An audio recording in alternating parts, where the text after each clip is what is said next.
It's a Saturday night in Medicine Hat, Alberta, as we get set for Mavericks and Moose Jaw Miller Express for the second time in the last 3 days. And we welcome you to Mavs pregame here from Athletic Park. Wayne Slosher, Truman Bartman, alongside you as always for this pregame. And last time, and it wasn't long ago that the Moose Jaw Miller Express were in this building, they flat out ran the show. They couldn't get off the base path, and they couldn't get off the scoreboard either. Yeah, that was a little bit of an embarrassment that night, but I have to blame you, Truman. You were not doing the play-by-play. I'll blame myself as well. So yeah, I needed to be doing the play-by-play. That's 100% the reason we yeah, lost that one. Yeah, it was a Moose Jaw Miller Express show that night. They put on a show on all aspects of the game.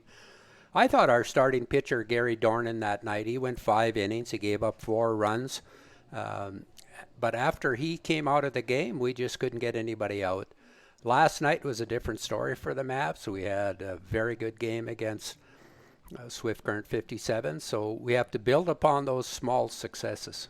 Yeah, those small successes always important. And as these teams continue to go down the line in the season, the more success that they have, the better. Because the Mavericks are still kind of chasing first place. They're 6.5 games back, which is quite a big margin. But the Miller Express are still chasing the Mavericks, and that is more of a closable gap. And so for the Miller Express, these games are especially important. They're going to see the Mavs a lot in the back half of the year. Pretty sure, including this game, there's like 5 more games to be played between these two. And they've already got off on the right foot with the last one. They got to feel confident heading into tonight. We're going to play them 4 more times, including tonight. So there is time for them to make up those games, but they're also chasing Regina. They, I'm sure, want to stay away from facing the Saskatoon Berries, and if they get into third place, they get to play Medicine Hat. So that's probably a better matchup for them than Saskatoon. I still don't think we're out of it with Saskatoon. We get to play them, I think, 4 more times. One the day after tomorrow, Saskatoon are going to be in town. So there's still lots of games to be played, and tonight's a beautiful night. There's going to be a great crowd here tonight. The number of people that are standing outside waiting to get in, we're going to have a really good crowd. Yeah, it should be. And Wayne, you mentioned day off in between games. It'll be the first break in a while for the Mavericks. But we'll enjoy it tonight while we have baseball, as break is right around the corner. We will be back with our starting lineups and the start of this one from Medicine Hat, Alberta.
Hello, everybody, and welcome to tonight's game between two rivals that really don't like each other, and they especially don't like each other after how last game went. Medicine Hat looking for revenge against the Moose Jaw Miller Express on a Saturday night. The Miller Express, they laid the hammer down last time they were at Athletic Park.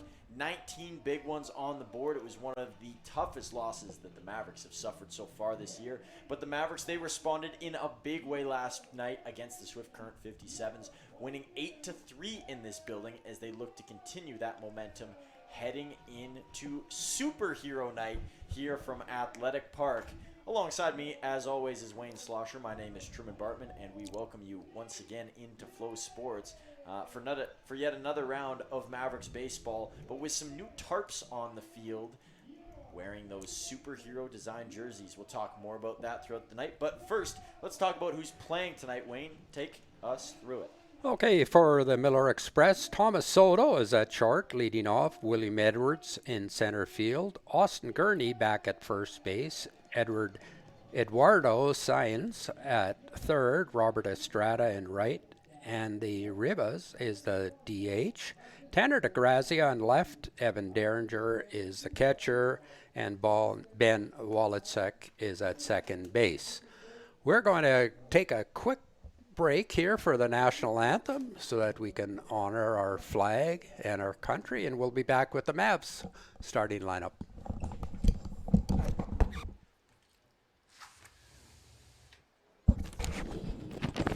Oh, Canada, our home and native land, true patriot love in all our sons' command.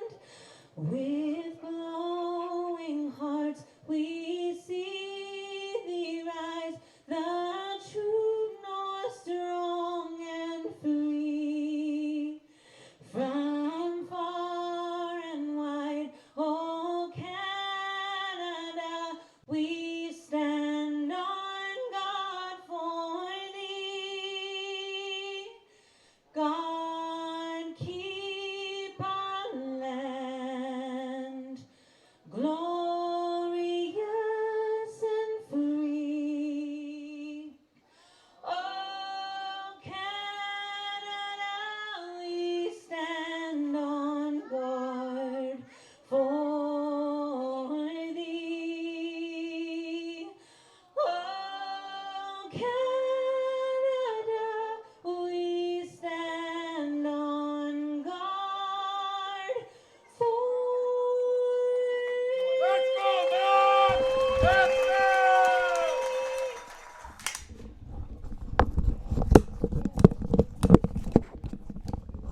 We have a very enthusiastic crowd tonight. It's going to be a very big crowd. For the hometown Mavs, we have Jeremy Freeman Jr. in center field, Aaron Volcano in right field, Tyler Vanesti at third base, Carter Roth is at short again tonight. Johnny Volcano will be the DH. Adam Volcano is in left field. Evan Morrison back at first base. Nate King is behind the plate. And Blake Dale is at second base. The umpires for tonight's game, the crew chief is at home plate. Zeke Fair. First base, Connor Joslin. And at third base, Tyler Murphy. Truman? And just wanted to note that the Mavericks starting lineup had a couple of different colors tonight, and that is because it is Superhero Night. So you can call them the Super Mavs, you can call them the Mavs, you can call them whatever you want to. But tonight they are playing for a much bigger cause. This is in support of Dominic Strong and the Alberta Children's Hospital. And as we see the first pitch being thrown out here by Reed Hines, as he gets set to send it towards home plate. And just prior to that, you saw the sister and the mother of Dominic, who had tragically passed away at a young age from leukemia. Of course, his father Sean here as well, the Rooney family that is. And they will be at the game tonight, and they are a huge part of making Superhero Night happen. And it all began because of them and their them sharing their journey with not only their friends, family, but this community and bringing more awareness to what is such a tragic disease. And Sean Rooney was a noted sports writer here in Medicine Hat, very involved with writing stories about the Medicine Hat Tigers, the Medicine Hat Mavericks. So I think he wanted to give something back, and this was a venue where he could do that.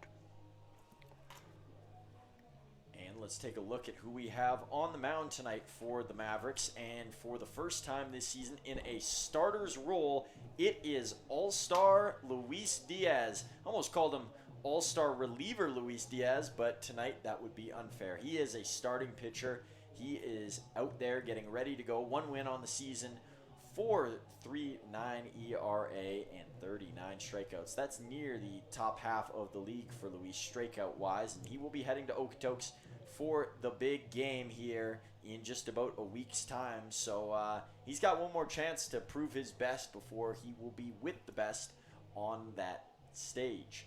And as you said, Wayne, a couple of returning Mavs into this lineup tonight. Evan Morrison didn't play yesterday. Johnny Volcano didn't play yesterday. So those two names, we'll see if they are a factor for the Mavericks. Before we get any further, I do want to mention, I think it is going to be a big night for Carter Roth. I don't often make predictions, but I just have the feeling that tonight is going to be his night. He's been on the downward trend average-wise recently, but I think his spirits are up, and good players find a way to break through. He's very much due. Well, his defense last night was outstanding. He had 3 all-star plays in that game alone, playing at short. And up in the leadoff spot is Thomas Soto, whose family is in attendance tonight. Had a chance to talk to his mom earlier today. Soto, a speedy shortstop, a 2-time All-Star at that.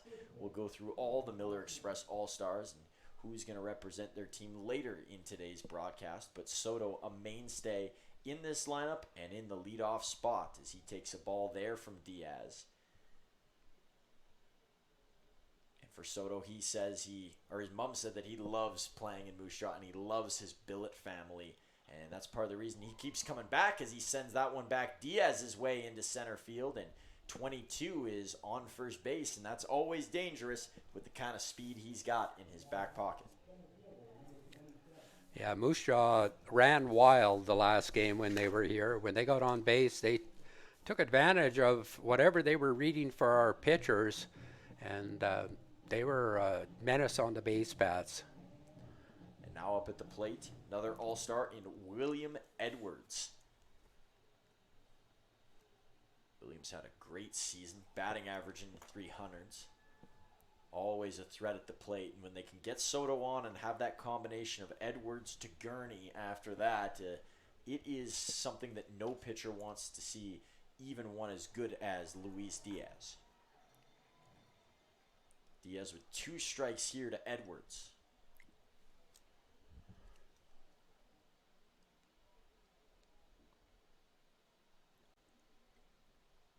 Here comes the throw, and it's just going to miss on that right hash. Yeah, good slider just off the plate. Soto is getting a bigger lead each time out there at first base. There he goes. In and out of the glove, down to second. Bouncer, and they didn't get the tag. I think there was a bobble of the ball at short. You probably saw it best from your angle at home, but safe in there is Soto. He's not an easy guy to get when he's sprinting. Yeah, he had a good jump there. I think Luis is going to have to pay a little bit more attention to him at first, because we could see him getting a step off from up here. There's a swing and a miss from Edwards. So that's strikeout number 1 and out number 1 for Diaz tonight. And up to the plate now is Austin Gurney.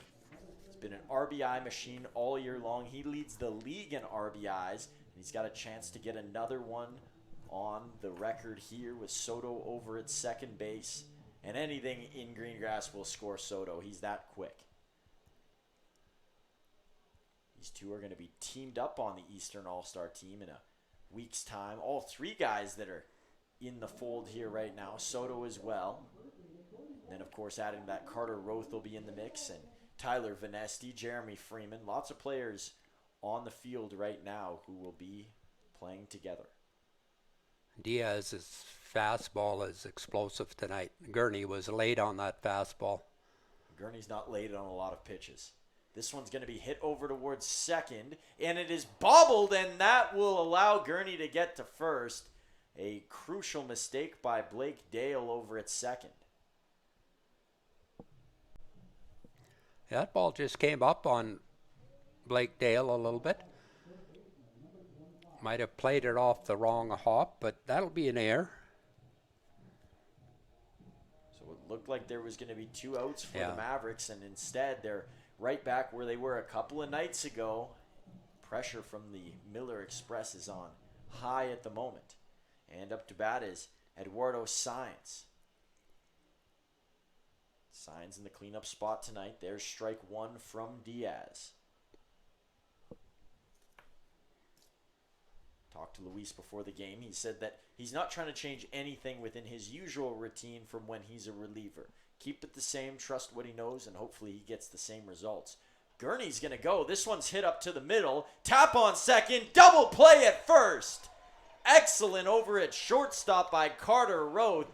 He hadn't played there in 6 years leading into yesterday, but he looks like a natural-born shortstop, and he makes another beautiful play on his own. Very heads-up play by Roth. Gurney took off with the pitch.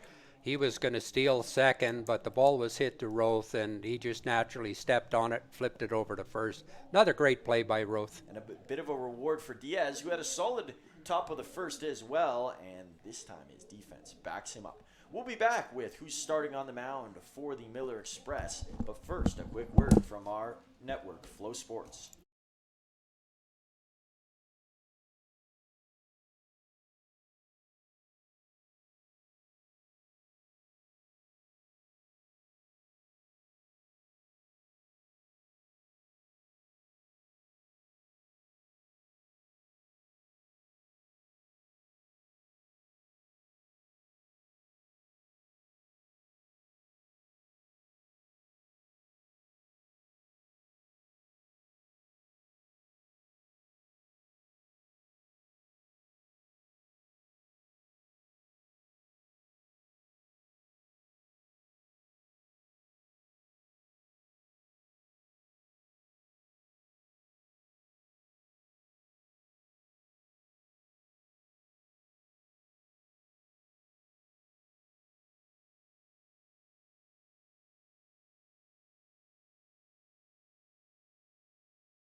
And we're back. And let's take a look at who's on the mound for the Moose Jaw Miller Express. It's a guy who hasn't played a lot of games. It is Aiden Sheets. 0 wins on the year, a 27 ERA, and just 1 strikeout.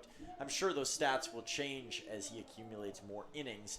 A new member of the Miller Express. And we'll see how he fares against this Maverick lineup. The first guy that he will see is Jeremy Freeman Jr. Freeman Jr. with 3 home runs in his last 4 games here at Athletic Park. This one's going to be hit over to short, and it's going to sneak through a blasted ball from Freeman, and he's got himself a leadoff single. The ball was hit hard. No chance for Soto. He dove for it. That's one way to break up the no-hitter. Yes. Aaron Volcano, who's batted second a lot recently, is in once again right after Freeman Jr. And the lineup has remained, for a majority of it, the same throughout the year. And recently it's been really the same top 4 or 5 guys in the order. It's been the bottom part where the Mavs have rotated pieces.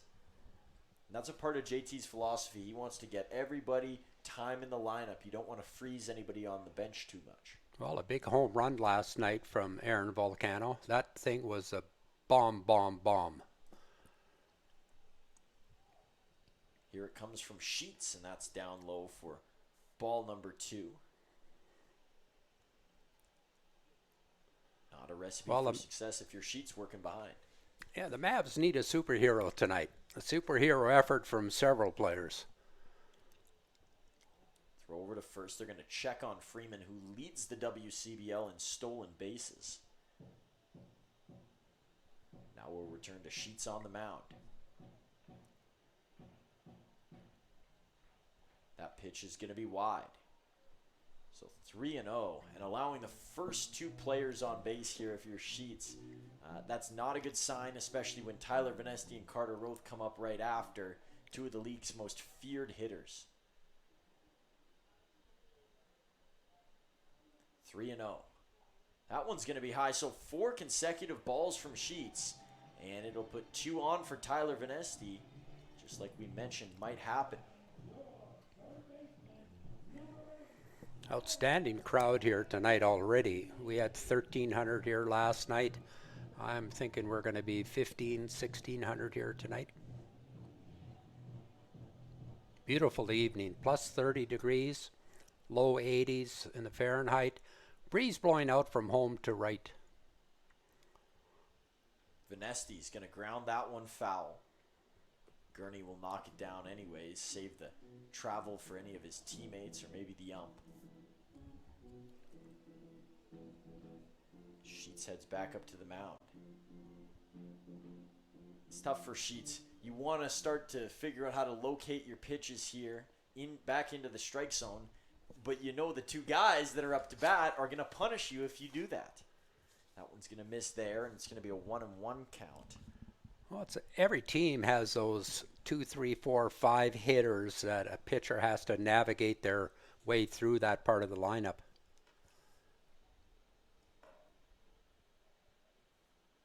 Venesti's going to hit this one high and over to left field. Should be playable for DeGrazia, and he's going to make the play.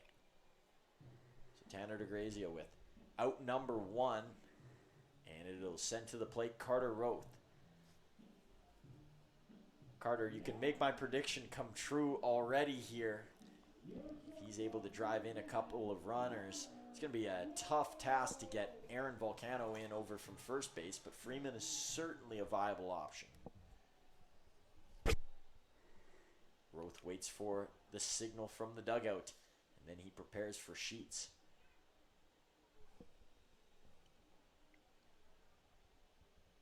That one high to Roth. He'll take it for ball 1.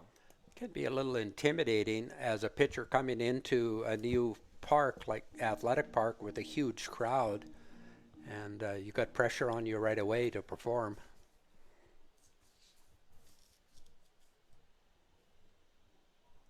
Another one that's going to be too far high. Roth is exactly where he wants to be, a 2-0 count.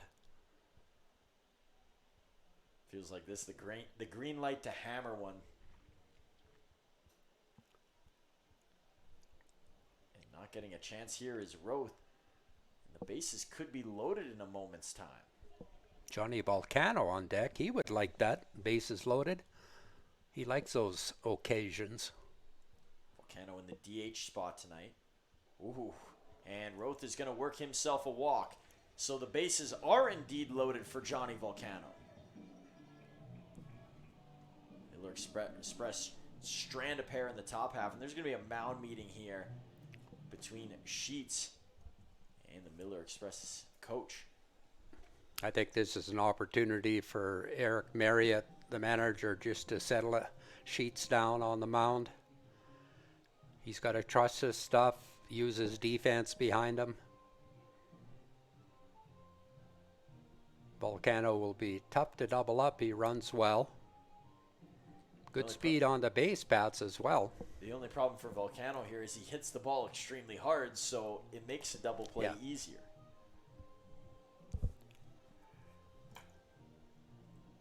And it looks like we're all back to normal here.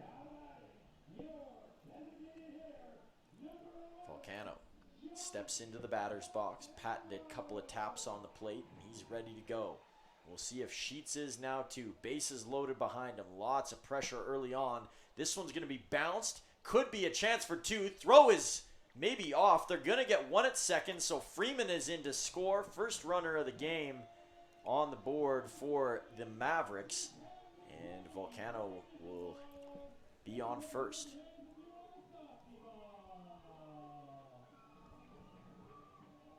Didn't take long for the Mavericks to take the lead. Now, that doesn't tell any story within this game. These two are high run scoring teams, and I don't think there's only going to be one run scored tonight. No, I think it's going to come down to the 8th or 9th inning, who's going to score the most runs in those last two at-bats.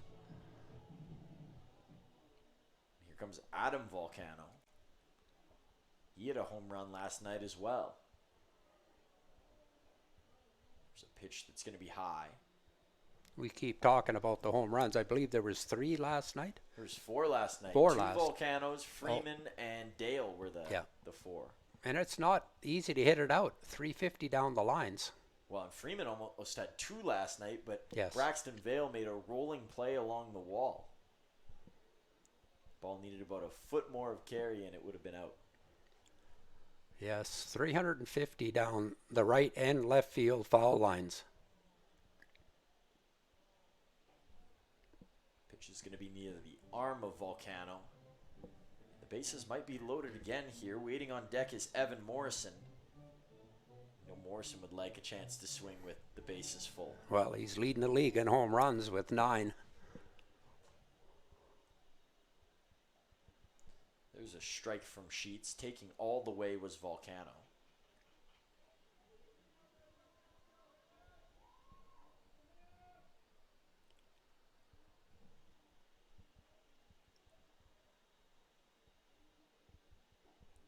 And a high one.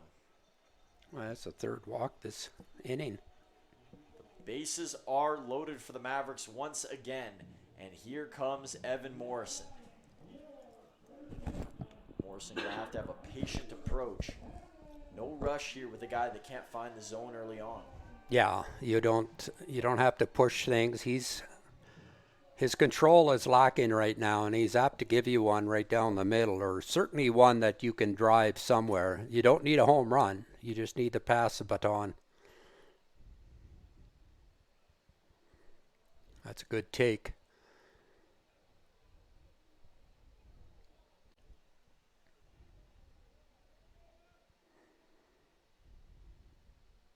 There's a pitch from Sheets that's way high. Ball's going to get a friendly bounce back.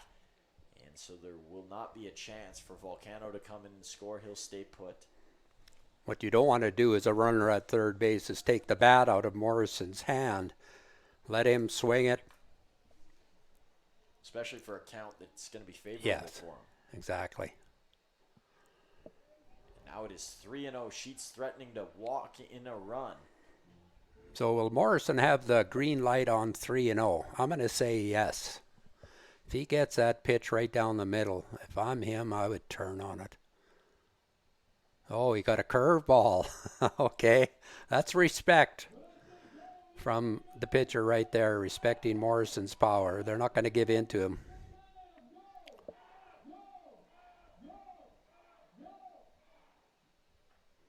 Morrison, this one along the ground over to second, and a higher throw, but it's made by Gurney at first. So just a 1-0 lead for the Mavericks, who had the bases loaded twice and leave several runners stranded.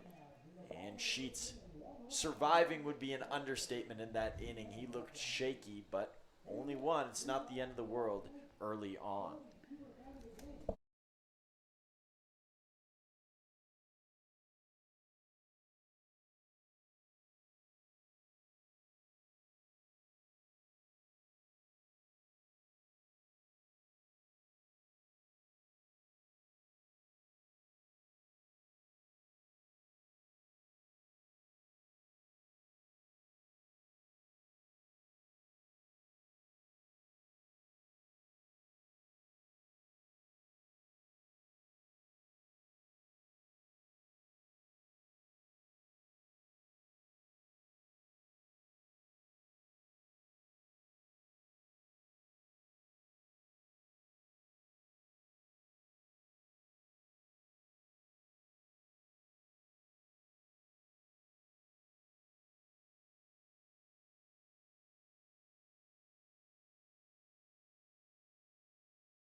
Robert Estrada will start off the top of the second inning as the Mavericks and Miller Express threw one, and it's a 1-0 lead for the Mavs, but not the inning that they had pictured with how it started.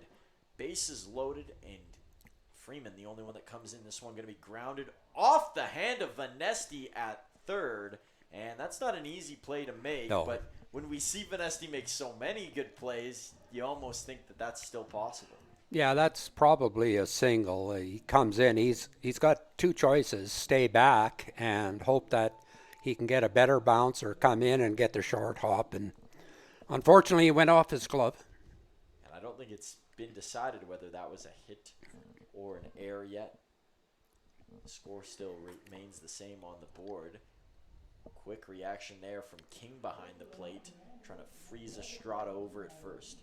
Well, Estrada was 4 for 5 here when they were visiting 2 days ago, and he's on the base paths again, and he creates havoc. He's not scared to steal.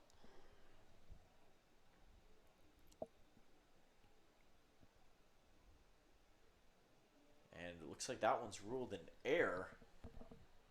Wayne, I think the fans already know what we're about to say there. Is this one's going to be looped over. A long running play is made by Dale. Need to cover some mileage to track that ball down. And Andy Rivas coming up to bat. Or sorry, excuse me, that was Rivas up last time. Tanner DeGrazy up now. Yeah, DeGrazy had 3 hits the other night as well.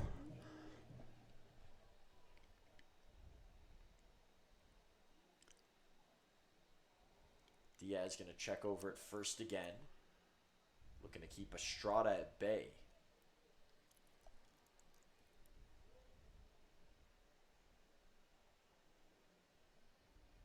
It's a high pitch from Diaz.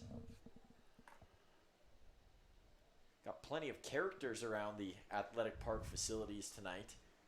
I'm not sure what the one is with the wig, but I've seen a stormtrooper. Some newer age Star Wars character. I haven't seen a lot of the new movies. I know just the basics. But some interesting costumes. Looks like some expensive costumes as well. I think that's Wonder Woman. There is no way that is Wonder Woman. Here's a throw down to second base, and runner is in there. Estrada was waiting for his time, and he gets it. Yeah, he timed Diaz up perfectly.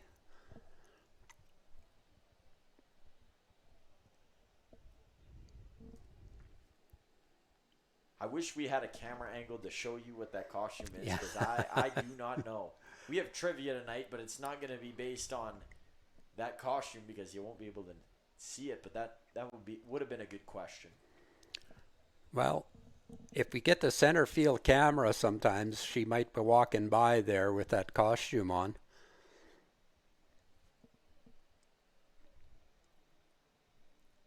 Maybe the big comfy couch? Maybe from there? I'll stop guessing. It's not helping and probably only angering the audience as that one is pushed out. A diving play. The ball is dropped over in right field, and it's going to allow a run to come in and score. And Volcano probably wants that one back. Yeah, that would have been a double play had he made the catch, because Estrada took off right away, and it would have been easy throw into second base. But he dove for it and just didn't come up with it. Great effort, though, by Volcano. This game now tied 1-1. But speak of Volcano, we've seen him make plays like that before, and it wouldn't be a surprise if he were to have come up with that ball, Yeah. but just doesn't turn his way this time. And I think that's the early theme of this game is you've seen the Mavericks make a lot of defensive plays in the last couple of days. And in this game, it feels like they haven't been able to get any of them in the first 2 innings. This one's going to be popped up, should be playable at short for Roth. And Freeman's going to call him off and get there in center field. A long run for Jeremy. Yeah, good job by Freeman taking charge. Roth was going back, and I think he might have had a play on it, but much easier for Jeremy, and he did the right thing.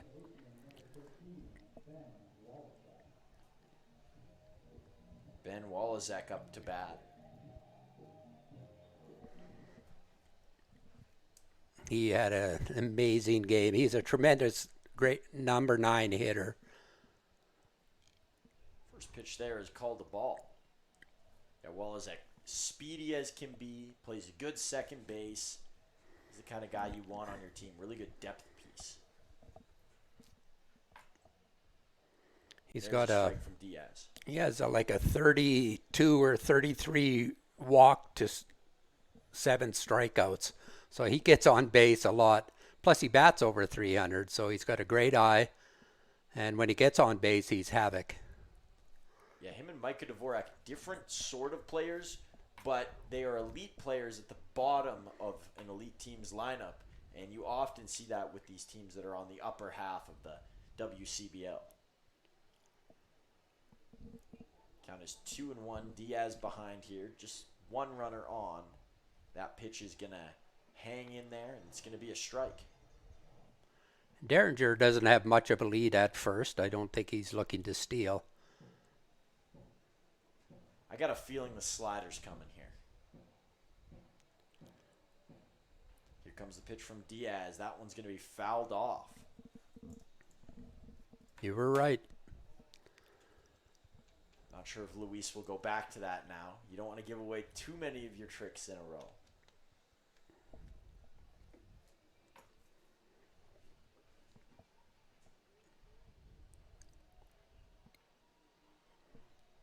Diaz brings it back inside. And here comes the throw. And he gets him. Strike 3.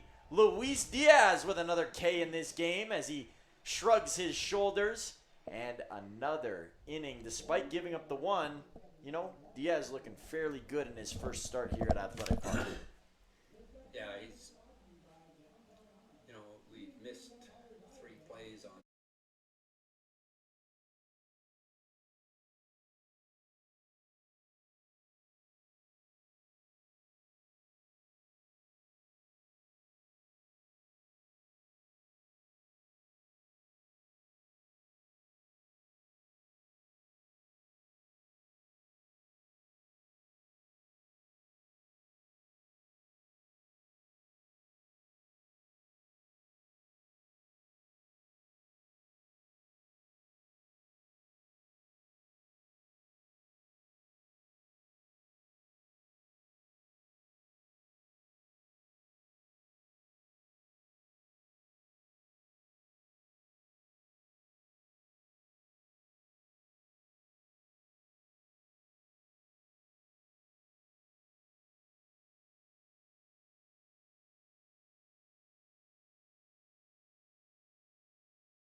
And it's the catcher, Nate King, who's up for the Mavs to begin the bottom of the second inning. First at bat of the night for King, who wasn't in the lineup last night. Jaden Babiak behind the plate with the catching duties. The night before it was Jamel Chabot. So I'm not even sure if the Miller Express have seen King yet this year because he came a little bit later than most players on the Mavs. This one going to land right into right field, and it's into the glove of William Edwards. Quick first out and some confidence for Sheets, who had a rough go of it last inning. But as we mentioned, the only important stat is runs given up for him, and he just gave up the one.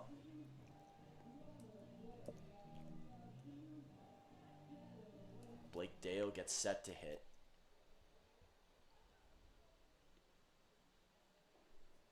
That off-speed pitch is going to dip down low and miss.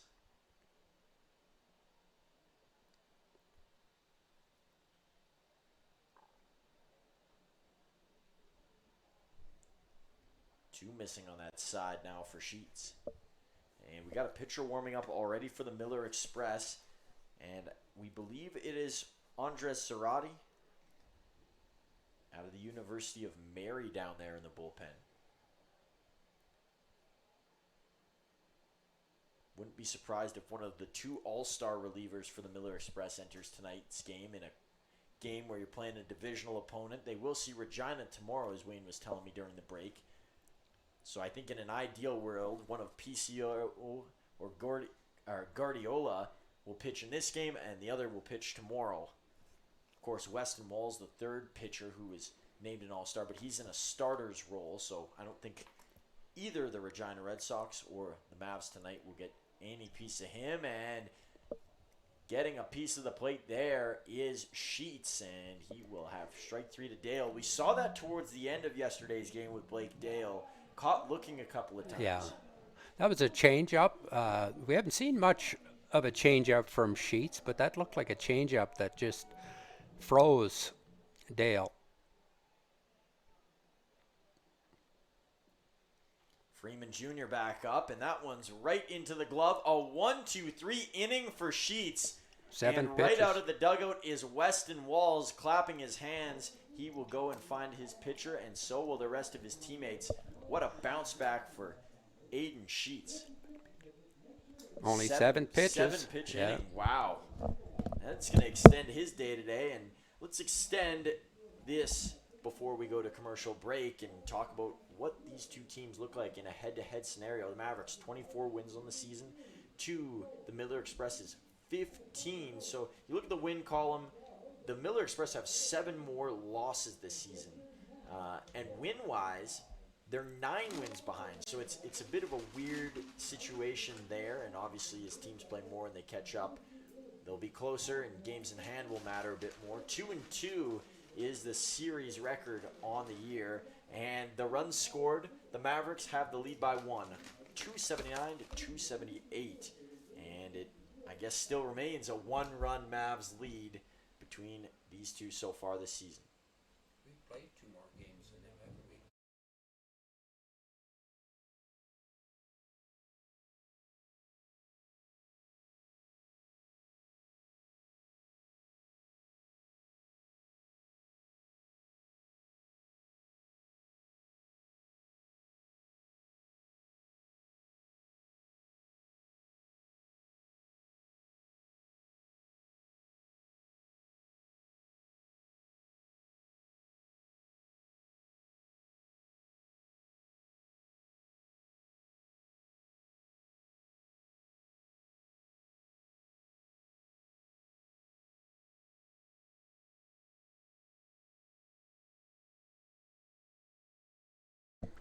Top of the order for the Moose Jaw Miller Express in inning number 3 after a 7-pitch inning for Aiden Sheets. And that is going to help the Miller Express more than you know. They're going to hold that reliever.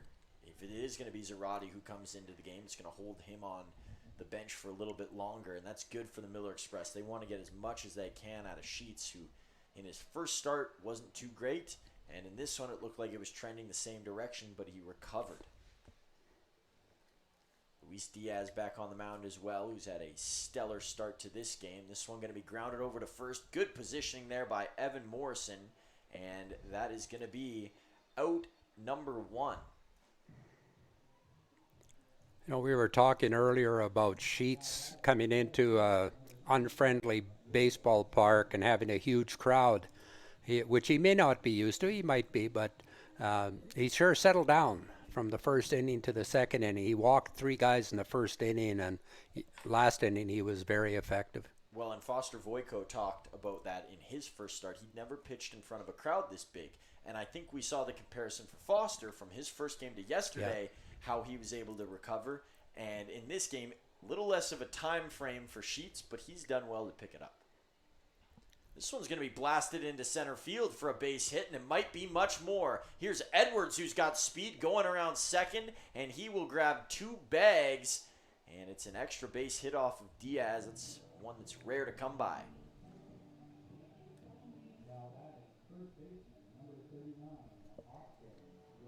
Austin Gurney will tighten up his batting gloves and work his way up to the plate.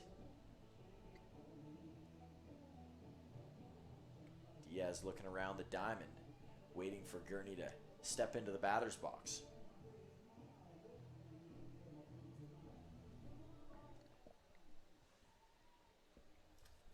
Austin Gurney playing center field last night at his natural home over at first base today. That one's low for ball 1.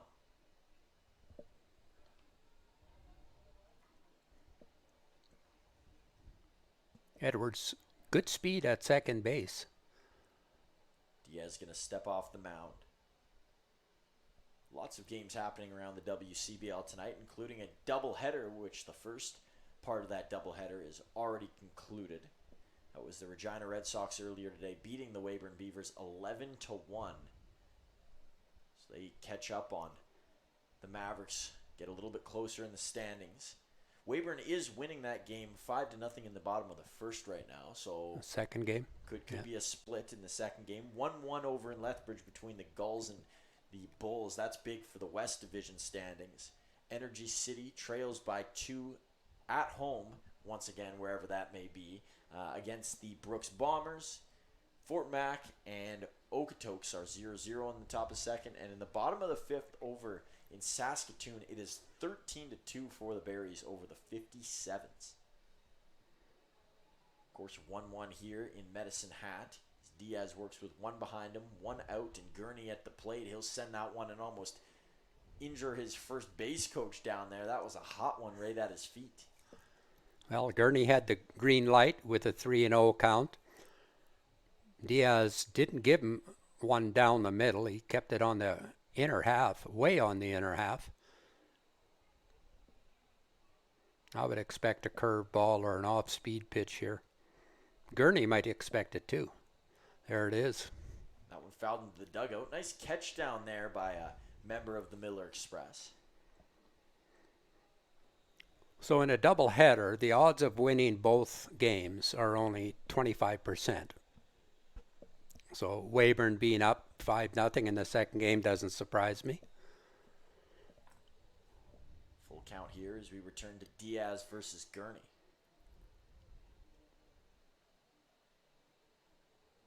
Good pitch. And there is strike Good pitch. 3 called. Gurney can't believe it. And painting that is Luis Diaz. That was a great pitch. Gurney may not like it, but that pitch froze him. It was one of those backdoor cutters or backdoor sliders. And now up to bat is Eduardo Sainz. So the Mavericks have left lots of runners on in this game. Are the Miller Express about to follow suit, leaving one in scoring position in the top of the third, or can they get that runner across the line? First pitch to Sainz is a strike.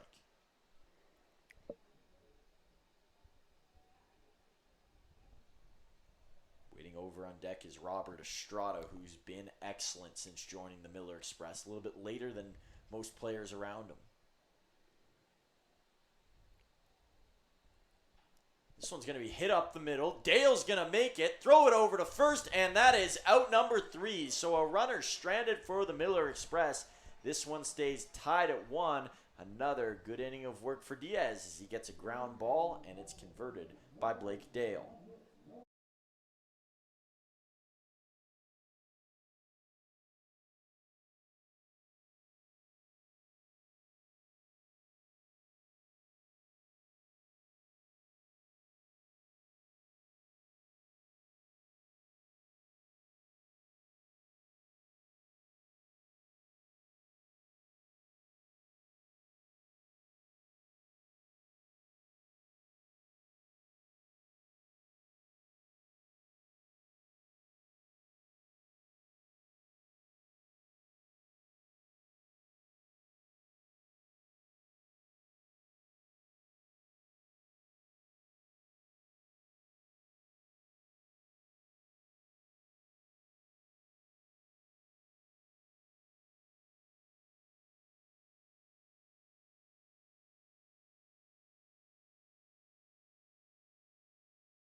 Aaron Volcano's out there to begin the bottom of the third inning for the Mavericks. 1-1 here.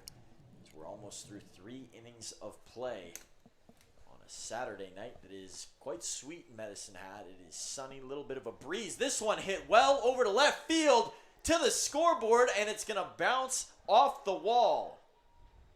Oh, it was awfully close to getting in there, but didn't quite have the height. It is a double for Aaron Volcano.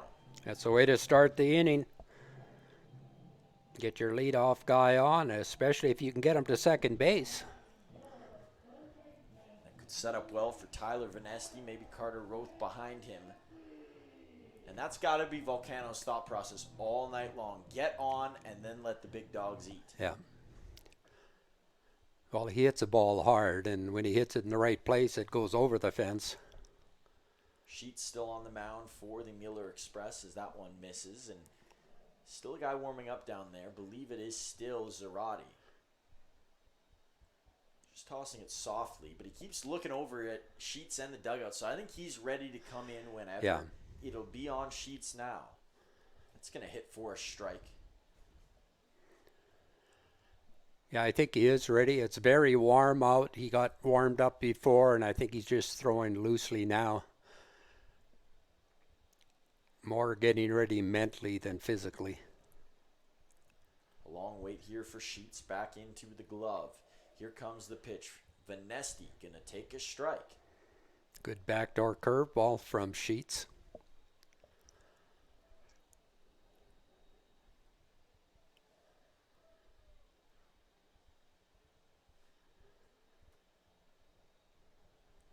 1-2 count.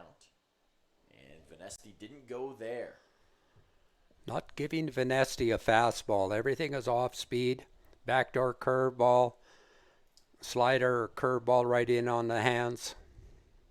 And I'm looking down at the Miller Express dugout, and it looks like they have some paper down there. So there's clearly a scouting report that's planned. And this one is going to carry, not quite enough, and it will be caught in right field. Volcano will tag up and go to third. So there's something to smile about for the Mavs on that play, but I'm sure Vanesti wishing it was a little bit deeper. Well, it's still a productive at-bat. The least that Vanesti wanted to do was to get Volcano to third. Yes, you want to drive him in, but at least he got him to third with an out. Carter Roth a chance to give the Mavs an early lead here. Second go around against Sheets.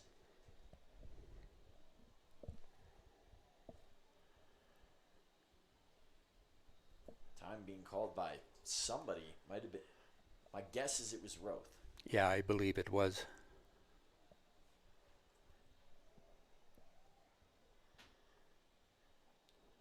One's going to miss for strike or for ball one. He's hoping it would have been a strike one. Infield is playing back except for at third base. They'll let the run score.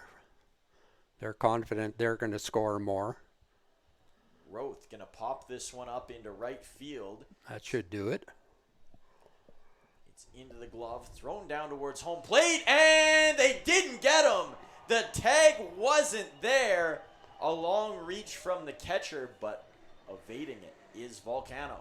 Good throw by Estrada from right field.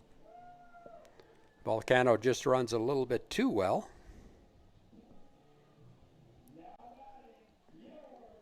So Johnny Volcano will head up to the plate, and it's an RBI sacrifice fly for Carter Roth.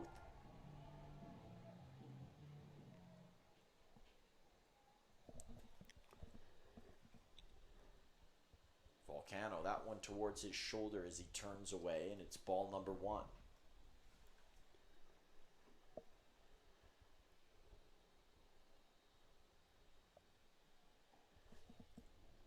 Volcano, a good count to hit now at 2-0.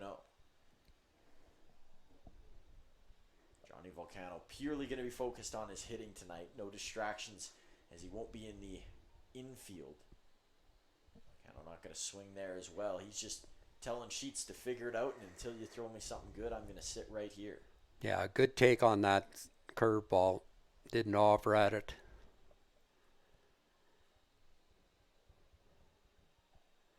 There's a strike to Volcano. Sheets has done a good job coming back from that leadoff double. He's gotten the next two guys out.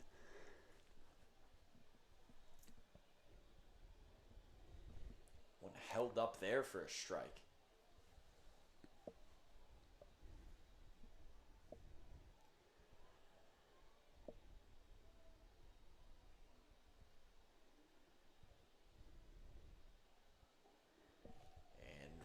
Volcano's going to work himself a walk. Good at bat. We don't see Johnny walk very much, but that was a very patient at bat.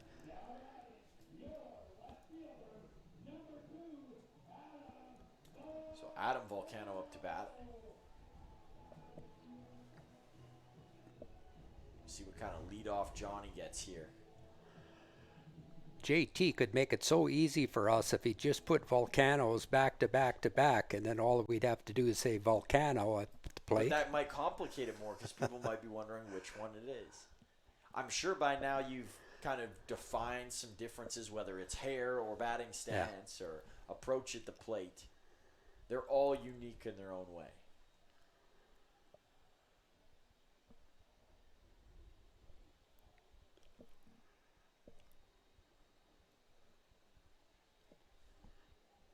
Throw over to check on Johnny at first. So Adam will wait to see another pitch. Adam has been cruising lately. He's found his power. He's mashing extra base hits left and right. This has been the best stretch of baseball he's had as a Maverick. Sheets, that throw is going to be high. Well, he was batting 8th there for a while, and now he's batting up to 6th in front of Morrison.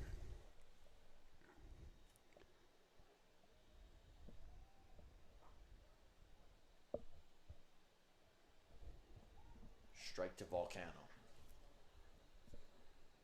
Now, if you're curious, the game that these two played earlier in the week was the makeup game. This was not it. This one was planned the entire time. And there's 2 makeup games within this week within a 7-day stretch for the Mavericks. Of course, the Moose Jaw one that already happened. And then they're supposed to see the Berries on Monday, but it said that there was a 90% chance of rain. So not promising that there is going to be a game that night. Could be in a rain delay, or the game could be moved for a second time. Just no luck in the planning department as far as games against the Berries go. Back-to-back walks, Volcano. Another chance for Evan Morrison to get things going with a runner in scoring position and runners on the base path.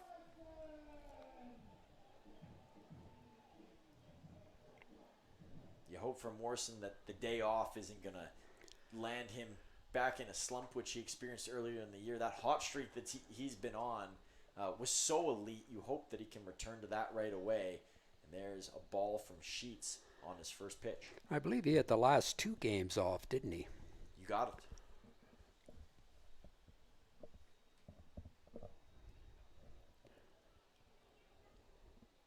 Here it comes. Morrison puts this one into flight. Should be playable for DeGrazia over in left, and he makes the play. So that will do it for our 3rd inning of play. The Mavericks get another on the board via the sacrifice fly by Carter Roth.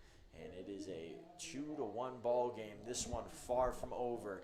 2 elite run-scoring teams going head-to-head, and we'll see more throughout this night.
And we head on over to the top of the fourth as the Miller Express look to tie it again. You know, they were behind earlier in this game, and they recovered right away. We'll see if it's the same response. It's not going to be easy against a guy like Luis Diaz, who has mowed through batters this year.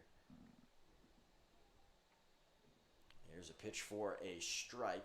Count is even 1-1. And I think we got to evaluate the Gurney at bat a little deeper, Wayne. We talked about it off air, and when looking at that one, Diaz fell behind 3-0. Chance maybe here to have this one played for Morrison. It's going to run too far. But Diaz was behind 3-0. And he manages to strike out Gurney. The approach at the start was don't feed Gurney anything too good. And then when he fell behind, his confidence is so high that he said, I'm okay with being behind 3-0. And obviously the result was the result. It ended in a strikeout. Well, and first base was open. It wouldn't have been the worst thing to, Superman dive there for Roth, but he can't make the play, and it would have taken a superhuman effort to pull off that one, a perfectly placed hit into center field. And with getting back to Gurney, it wouldn't have hurt had he walked him, but he's got enough confidence in himself to make those pitches. And that backdoor curveball caught Gurney looking. Gurney wasn't happy, but from our viewpoint, we thought it was a strike. And they're going to check on the runner here. Diaz going to throw over to first. No outs yet. And the beer batter up for the Miller Express. You could see Diaz was upset that he didn't try to catch that ball off of Estrada. He let it go up the middle, and then after he looked back and he nodded to Nate King, yeah, I should have made a play on that. Andy Rivas at the plate.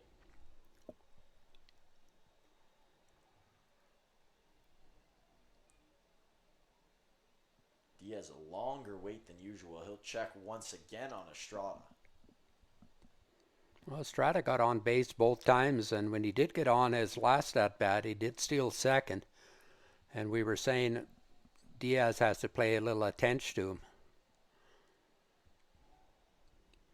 Really paying attention to him now. And Estrada's become kind of a hidden gem here for the Miller Express. We talk about the big names so much, and as a new addition, as we mentioned before to this lineup, he has the chance to scare some pitchers and maybe stun some other players in this league by surprise.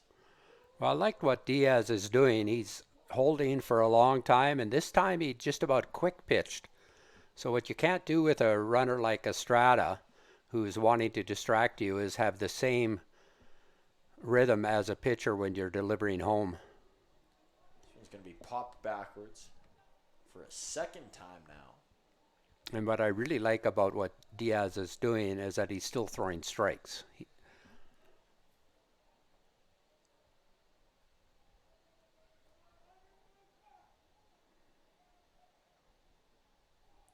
Check on Estrada. It was a closer one than probably Estrada wanted over at first. If you can get the player when he's just hopping off the base and throw at that time, you can usually get him. Another one fouled backwards. Unwilling to give in is Rivas.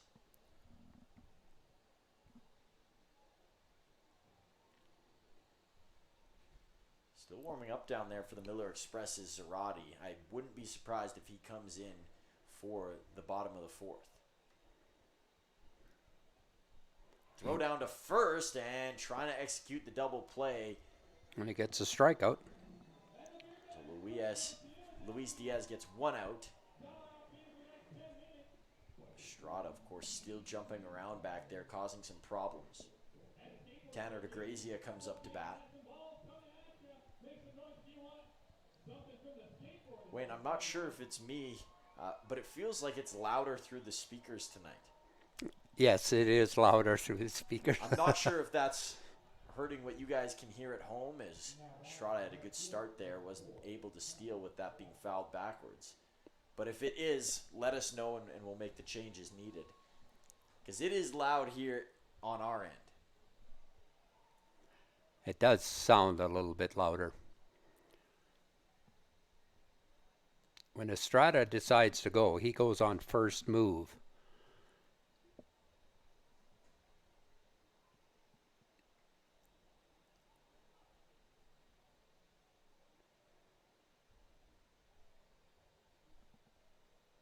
a miss on the batter's right-hand side.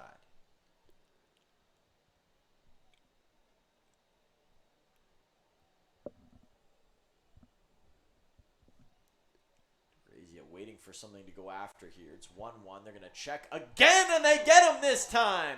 Oh, a bang-bang play over at first.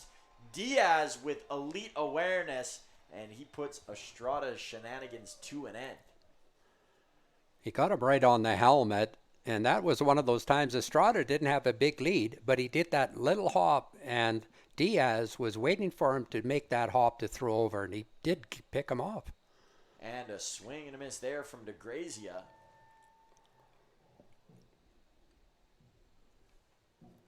Diaz might get 2 outs here within the snap of a finger.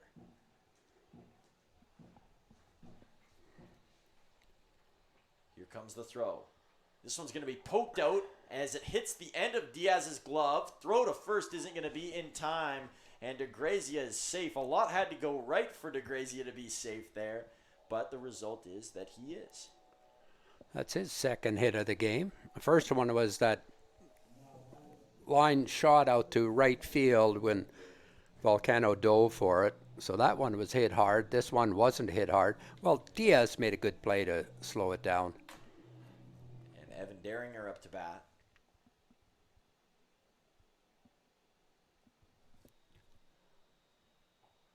There's a strike from Diaz.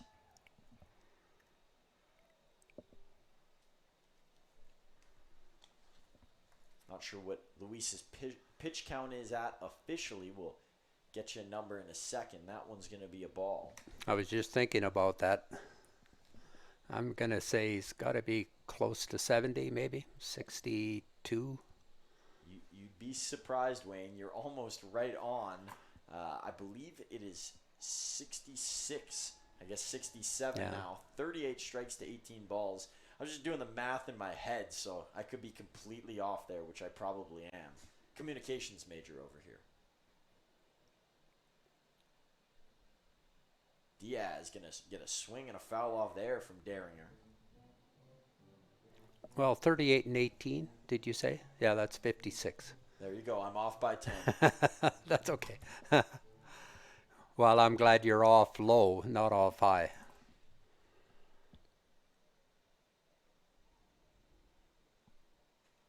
One and 2 count. Here comes the pitch. This one is going to be sent into center field for a base hit. So Daringer extends the inning. 2 on now for the Miller Express, and getting that third strike has been a tough task for Luis Diaz. He's got a couple of strikeouts in this game, but it hasn't been easy. Yeah, he's got 4 strikeouts. He hasn't walked anybody, which is a good thing. And that pitch, I know if Diaz was to talk about that last pitch, he'd say, yeah, I just got it up in the zone, and that allowed Daringer to get the bat on it. Ben Walizek at the plate. Walizek was caught looking for a third strike. Speak of strikes, Diaz going to paint one there. Looked like the Miller Express weren't going to have any chance at scoring runs, and tables have turned. Back-to-back batters on. Back-to-back strikes here from Diaz. You know what? I'm going to do it again. I think the slider's coming here. You know, you don't want to rush it, but when Diaz goes into attack mode, he goes into attack mode. I'd give him another fastball up in the zone or inside. There it is. This one's going to be hit through the gap in right. Runner's going to come around, and they're going to throw this over to third. High over Vanesti's head and into the dugout. Runner will come in to score. And a couple of Blue plays like that have made it a tough night for the Mavericks, and now they are trailing 3-2. I'm not sure why the hitter is getting third base. There was a single out to right. On the overthrow, he only gets 1 base, not 2, but maybe that is the situation. Oh, because it's from the outfielder. Yes, sorry. So we talk here with Diaz on the mound, and in this spot, it doesn't feel like Diaz has done a whole lot wrong.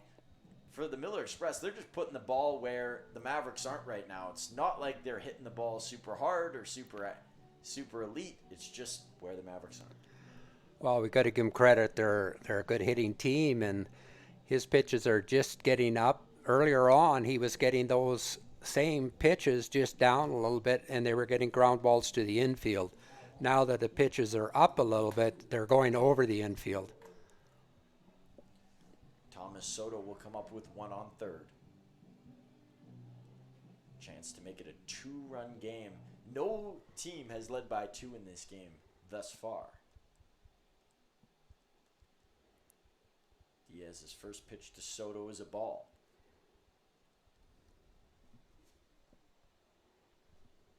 Soto in, batting left this time around. And he's going to foul this one towards his own dugout. It's going to roll in there.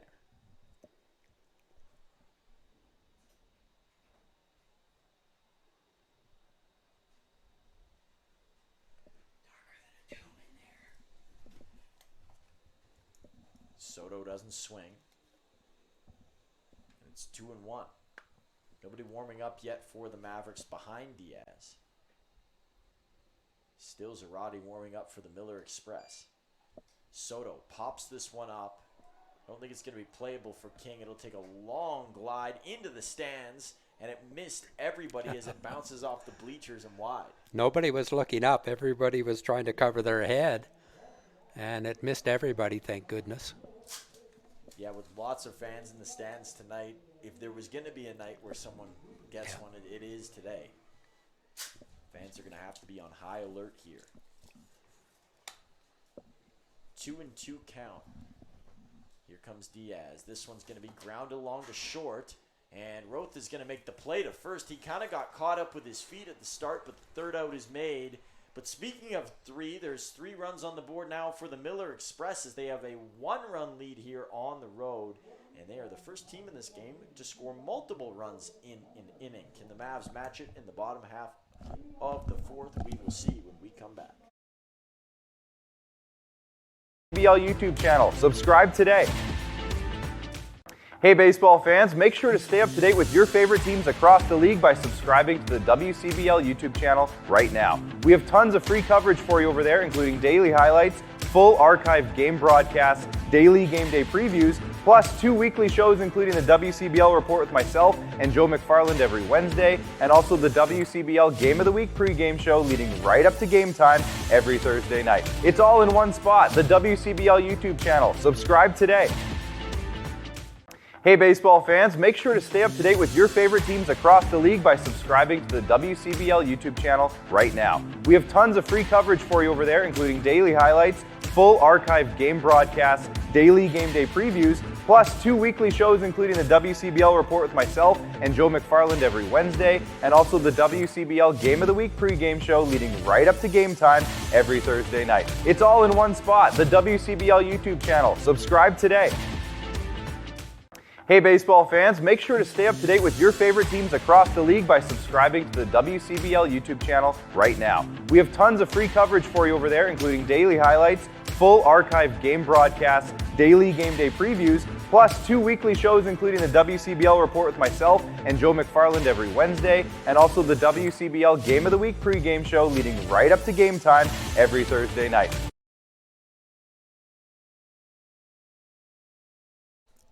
Sheets back on the mound for inning number 4.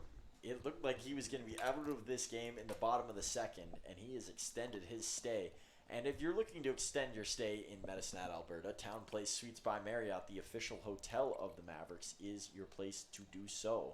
And Moose Jaw, because they had a break in between, I'm not sure that they stayed here. They might have gone home in between, but if they chose to stay, I mean, would have been a good option. That one going to bounce low for Sheets. The plate is Nate King for the 2nd time today. King, a member of the Brooks Bombers last year, so he's a journeyman of sorts in the WCBL. He's going to miss there out of the hand of Sheets.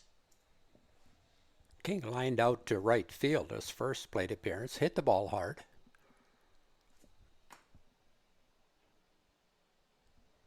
He's going to pop this one up this time. And Wallazek's going to make the play over at second base. And that's what Sheets is getting right now. Weak contact, lots in the air. And it's a lot different from Diaz, who's getting everything on the ground.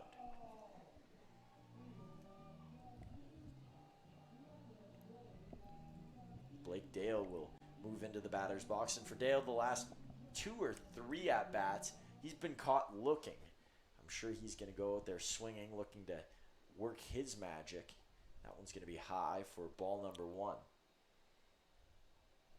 Also important to note, the Mavericks only have 2 hits in this game and 3 errors. Neither of those things are a recipe for success. This one off the toe of the bat for Dale. This might be a tricky play for Wallazek, and it's going to drop. Dale's going to head for second, and he's going to slide in there. Oh, and now he's going to go to third. A bobble by Estrada, and Dale is going to be in there with a slide. Couple extra bags for Blake Dale. He thought he only had a single coming out of the box. Yeah, you would have been happy with the single, but then it bounced over the right fielder. And wisely, he could read the play. It was right in front of him, and he took off for second. And then the second baseman, Wallazek, fielded it and decided he was going to throw it, but it went backwards. So Dale, who had slid into second, got up and scampered to third. And Wallazek's a very quick player. Not being able to make a play like that just shows how hard of a play it really is. It dropped in the perfect spot, and we've seen that happen a lot for the Moose Jaw Miller Express tonight. Now the Mavericks get one of their own. But they still got to convert with Dale on third, and Freeman, the perfect guy to do it. Lots of extra base hits throughout his Mavericks tenure, and recently lots of hits that have gone over the fence. That one's almost over his head for ball number 1. 1 strike, 1 ball on the count to Freeman Jr.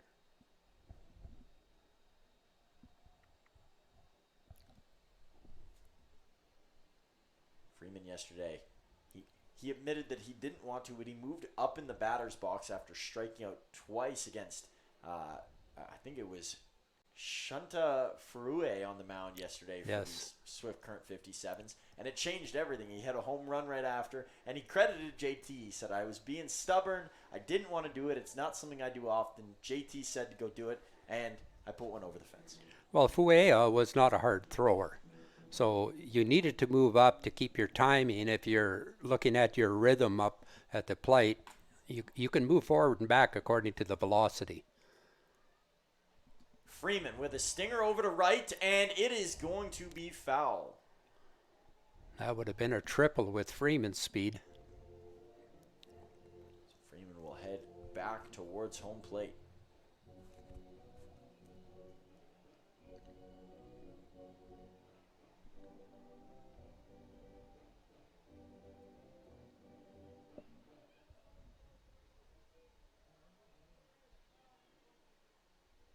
Two and two now to Jay Free.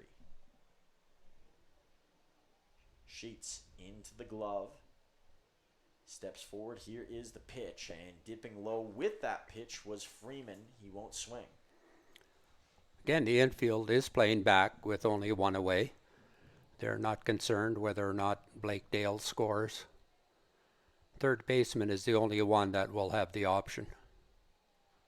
Freeman, grounder over to third. Quick look off, throw to first, and the sun almost getting in the eyes of Gurney. He's played here enough over the years that he was able to elude its shine. A good play by Science over at third. Check the runner. So now there's 2 out, and that changes the game plan for Aaron Volcano. He was probably hoping that Freeman would get something through the gap, get on, score Dale, and keep this inning moving along, but now there's a little bit of pressure to put one in play. Well, the only guy you didn't want to hit it to was a third baseman, or the pitcher. And this one is going to be a tough play for Wallazek, and the ball game is tied. It is 3-3 off an RBI single from Aaron Volcano. It didn't take Aaron long to decide what he was going to do when he saw a good pitch. Tyler Vanesti will come up to the plate.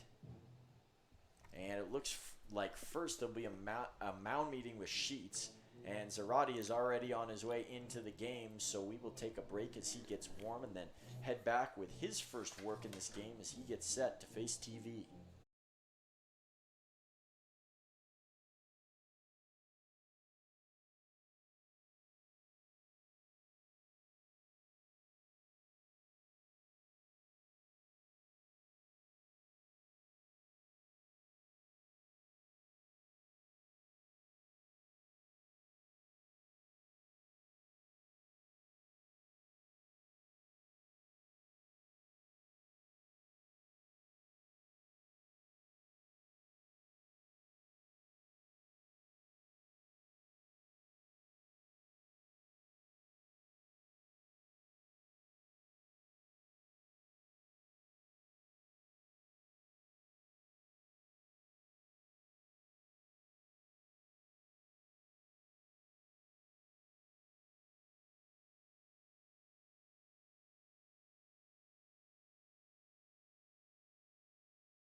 We resume in the bottom of the fourth here with a new pitcher on the mound, Andres Zarate. Tough play for Walzek. Diving play, but he couldn't get it out in time. So Venesti over to first, Volcano over to second, and the inning runs on. Carter Roth coming up to the plate.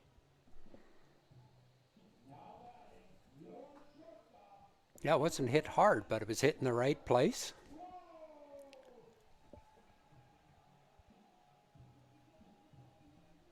Carter Roth with his parents up here once again. Had a chat with his dad today, and he just talks about how much Carter loves it, how he really enjoys playing in Medicine Hat. And, I mean, why wouldn't you in front of all these fans at a beautiful park? Yeah. It's a great atmosphere. Not every team in the league has the luxury of a beautiful field like this. Of course, the Okotoks Dogs have a real sweet one, and Sylvan Lake has been talked about a lot around these parts, about not only their broadcast, but their stadium as well. Yes, there are some beautiful parks. Saskatoon is a nice field. Fort McMurray with the turf infield. So we have lots of parents up here. Haliski's parents, Retzlaff's, Blakedale's, Roth's, The Volcanos were here. the Volcanos. If we're forgetting anybody, we Paul Yeah. Foster Voiko, his mother's That's up right. here and girlfriend. Diego and Luis each have their girlfriends up here. Micah Dvorak has folks in town, I believe, or they're coming soon. And there's out number 3 as Roth puts it up into the air. But this one is tied at 3 apiece through 4 as the Mavericks chip away and punch right back after a healthy punch from the Moose Jaw Miller Express just an inning prior. Now a quick word from Flow Sports, and then we'll be back with one of tonight's head-to-heads.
5 in a ball game that is once again square. Luis Diaz back on the mound. Nobody warming up behind him, so he will continue to work here. There's a high throw to William Edwards, which means that Austin Gurney is right behind him on deck. It's the power part of the lineup here for the Miller Express.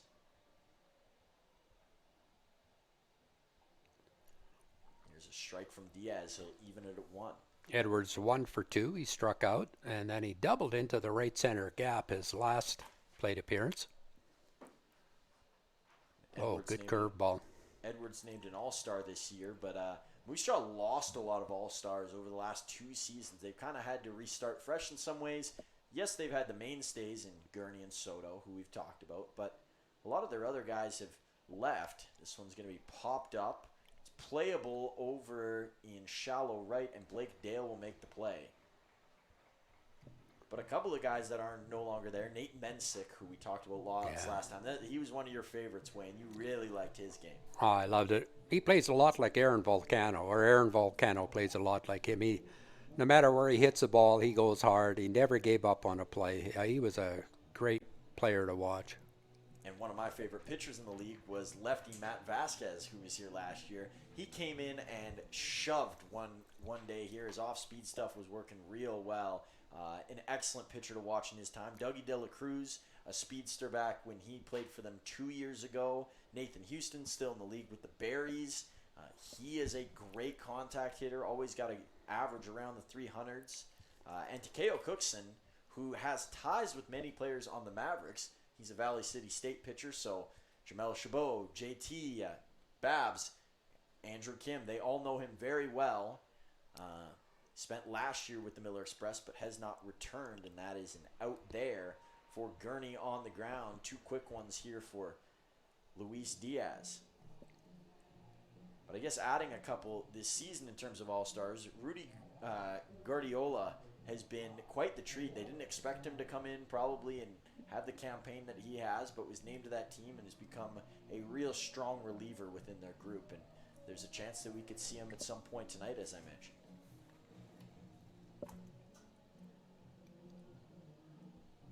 Well, let's see if we can have a 3-up, 3-down inning. Or am I going to jinx it by saying that, Truman? Well, I know you're usually superstitious. right You're things, superstitious. But you're usually right about things. So. Well, no, I'm not. That's what I'm hoping for.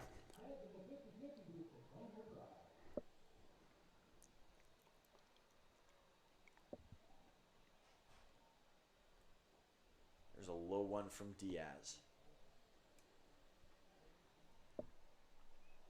Diaz has been working fast, and he's been working with some fierceness to him as well. Ooh, that's a tough one to lay off of. That pitch loops so well. And He wanted that swing from Signs.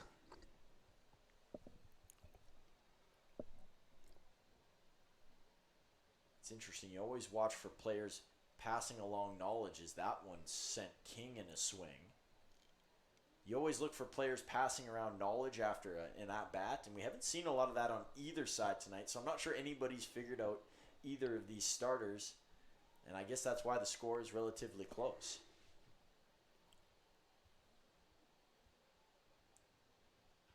This one is going to be hit high over into left. It could be gone, and it will be over the fence.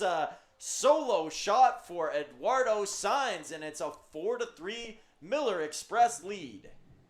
Yeah, he had that distinct ring of the bat when it hit the ball. You could hear it right away, and you could tell it was either extra bases or over the fence. So the Miller Express, we talked about the Mavericks punching back. They do the same, and Wayne has been saying all game long, even from the start of today, that he feels like the 7th, the 8th, and the 9th are the most crucial innings in this game. And you might say, well, in any game they'll be that way. But when it's tight like this one has been, getting runs in the back half is super important. Here's Vanesti charging on and making the play at first. Oh, Great that was play. not easy, as Vanesti with a slinger to Morrison, and he put it right on target. So the Mavs out of the top of the 5th, but Diaz gives up the home run. And Wayne, you did jinx it. This is one of those few times where you have been wrong. And, let's talk about something that's been right this year. And for each team, they have a player who has been right on the money with their play. And they've both been right-handed batters. Aaron Volcano, Tanner DeGrazia, both outfielders. DeGrazia playing in left tonight. Volcano, for the majority of his Mavericks tenure, has played over and right. Their hits very similar, 39 to 37 in favor of Volcano. Runs batted in very similar, 25 to 22 in favor of Volcano. And their home runs, I'm going to sound redundant, also very similar, 5 to 3. So just trailing in every category is DeGrazia, but I mean, they're almost the same player. You could flip them places and you might not notice a difference. Of course, they have their unique traits like the power that Aaron Volcano has, but two very solid outfielders in the WCBL and for these two teams.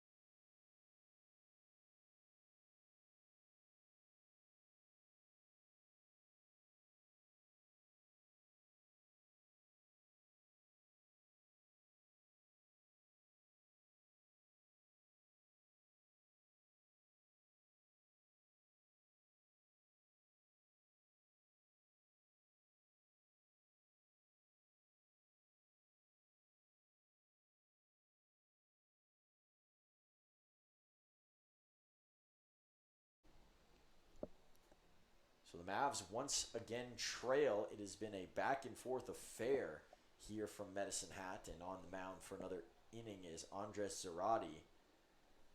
Hit total now up to 8 for the Miller Express. They lead over the Mavs by 5, or by 3 rather. The Mavs have 5, and we talked about how close Aaron Volcano and Tanner DeGrazia are. If we compared them as players and then compared these two teams as teams, despite Moose Jaw's record not being very good, I think they're closer than people think. They really match up well. They're, you got to ignore the record sometime, because at this time of the season, we're not really sure who's played who, the same number of games. So I think Moose Jaw, Regina, Medicine Hat are very close. And you might have thought, why did we leave out Saskatoon? I think it's because everybody feels now that they're a level above. Yeah, right now the way they're playing, but you get to the playoffs, 2 out of 3 games, you get a team that's hot. You don't have to be the best team, you just have to play the best. Ooh. That one was well beyond the head of Johnny Volcano.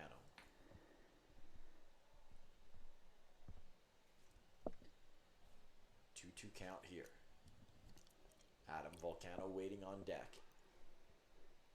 That sun going to start to come into effect over at first. We've already seen a bit of it, but it's almost in its prime position. It's going to cause some trouble for first baseman. This ball's got a fairly good carry, but not enough as it's caught in left center. And that's a place that Volcano's hit a lot of balls out to, just over that days off sign in left center. And that time, not enough mustard.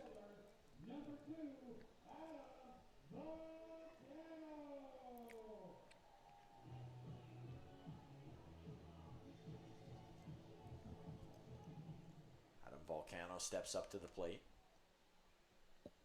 First time tonight that he will face this new pitcher in the game for the Miller Express.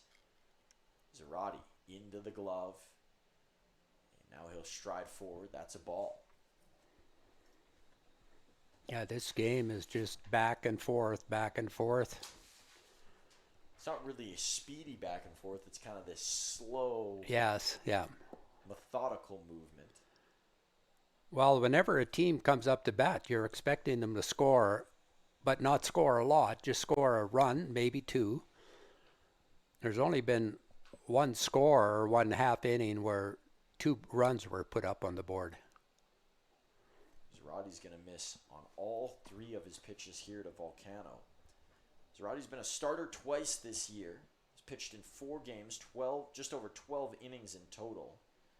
5 strikeouts to 5 walks, 8 earned runs, 10 runs in total. There's a strike to Volcano. And he sits at this moment in time with a 5.83 ERA.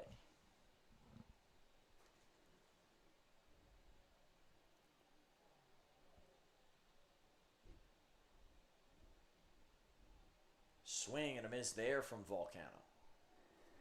Didn't give in to Adam. He threw him a slider. Looked like a fastball, but it just broke away, and Adam comes up empty. Full count here to Volcano. Here comes the pitch. This one's going to be hit high over to left field. It's got some carry all the way to the wall, and it's going to be caught. Wayne had his arm in the air up here thinking that it was out for sure, and it is caught at the last moment by Tanner DeGrazia. I thought that was going to be gone. Not by much, but I thought it had enough because of the trajectory. And there's absolutely no wind, so it was just one of those that he hit at 349 feet, not 350. Well, and Volcano's got you fooled. He's done it so many times recently that you think, oh, wouldn't be surprised to see him go yard again. Boy, it's good to see Adam Volcano, a young player, finding his stride. This has been an excellent run. Morrison will foul this one straight off the ground.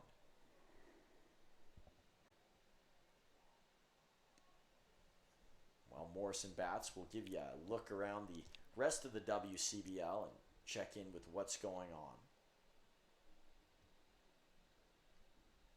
Pitch from Zarate is fouled away. The lead for the Berries now up to 18-2. It's already the bottom of the 8th inning in Saskatoon. Now, I'm not sure if they started at the same time as this. I feel like they would have had to have started earlier than that, but there was one game that started at 6, and I think that might have been the that. Berries one. I'm going there way ahead of Stride. Speaking of striding, Zarate strides into that one and is going to miss. It is 2-0 for the Okotoks Dogs on the road up in Fort Mac. It is 3-1 for the Brooks Bombers against Energy City, top of the 5th inning there. And, you know, we talked about the Beavers leading 5-0 early on as Morrison's going to push this one down to first. Good play by Gurney defensively. Tap on the bag by Zarate, and that will conclude our bottom of the 5th. We head to the 6th, but before that, let's finish off those last 2 games and what they look like. It is now 5-4 for the Beavers. They're still ahead, but Regina slowly making their way closer and closer to that lead. And now the Lethbridge Bulls, who were in a 1-1 game with Sylvan Lake, they lead 5-1 in the top of 3. And we had something exciting happen yesterday, Wayne, or I guess today, yesterday and today. Yesterday led into what happened today. Take us through what Greg Morrison and company accomplished. Yeah, Greg Morrison, the owner of the Medicine Hat Mavs, is coaching a 13 and under team. They're in the intermediate Little League division, and they just won the Alberta Provincial Championships. They're heading off on Tuesday to Kingston, Ontario for the Canadian Championship, the Nationals. The winner of that will go to the World Series, which I believe is held in, I'm not exactly sure. I think it's in California somewhere. I've heard it's in California as well. You're right about that. Kingston, beautiful down there in Ontario, home of the Frontenacs. Yes. Hockey team. Yeah, and Kingston, I've heard tremendously good things about Kingston. What a beautiful city it is. So congratulations to Greg, his 2 co-coaches, Mr. Bishop, Trevor Bishop, and I think Wade Ellis is another assistant coach, and to all the players and the parents. Yes, congratulations from not just us here in the broadcast booth, but from everybody, Mavericks fans and everybody a part of this Mavericks family, and I'm sure they're going to do big things. This is just the start of what is sure to be a fun ride. Diaz, another inning of work here as we enter the top of the 6th inning. The red batting gloves out there for, I believe that is Andy Rivas. Rivas going to send this one skyward. King isn't even going to have to move. He'll stay right in his kitchen, and he'll make that play for out number 1. That's what you like. 1 pitch, 1 out. I guess we can take a deeper look at what Diaz's pitches look like tonight. 56 strikes to just 25 balls. Oh my goodness. That is impressive.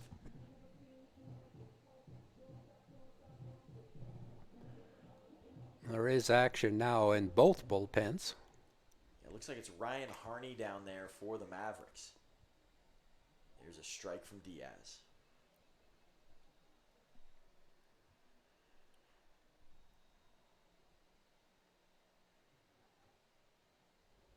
Ooh, awfully close on that. Yeah, just right-hand missed. side.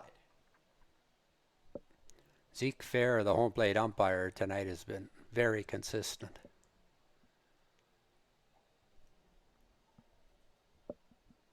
Yeah, Fair, not the tallest umpire we've seen behind there, but his accuracy has been excellent. Yeah.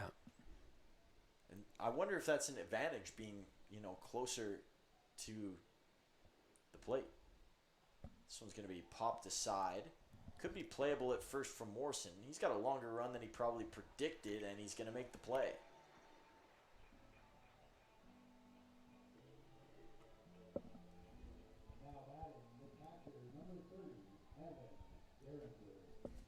So Evan Daringer back up at the plate. He had a base hit last time. So we figured out Diaz once. Can he do it again? His team already in the lead, but some insurance would be nice. Diaz cruising through this inning, and he gets a swing and a miss on the first pitch from Daringer. Boy, Diaz has here an outstanding outing. I know he's given up 8 hits, but only 4 runs. 3 of them earned. He's got a 4.36 ERA on the season, but you would assume that will drop after this. By how much, I guess, is the only question. Yeah, it won't drop by too much unless he pitches another couple of innings. This one is going to be sent over to Blake Dale. He's going to make the play, and that does it. A quick top of the 6th. Could we see Diaz once again? I'm not sure. With the way he's pitched, why not? But you don't want to overwork him and get him into a place where fatigue sets in. And while everybody sets in for a new inning, we are going to bring up 2 relievers who, not sure if we'll see them tonight, but that have been effective for both these teams so far this year. A.J. Dahl, 21 and 1 innings pitched, 23 strikeouts, 1 save on the year. And Nathan Picio, an all-star, 17 innings, 21 strikeouts, and 2 saves on the year. Both electric arms out of the bullpen, and both will be valuable for both of these teams, especially in close games like we see tonight.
Nate King leading off another inning. This time it is the bottom of the 6th. The Mavericks trailing by 1.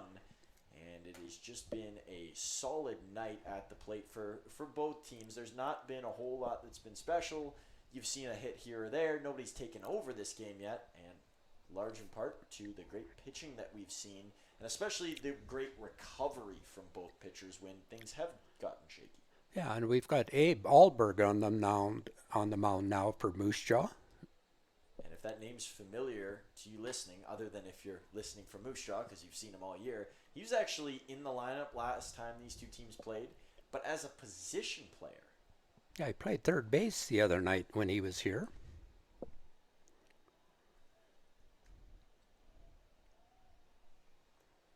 Alberg, a couple of steps on the dirt. Here comes the pitch and a swing and a miss. That will get King to strike out.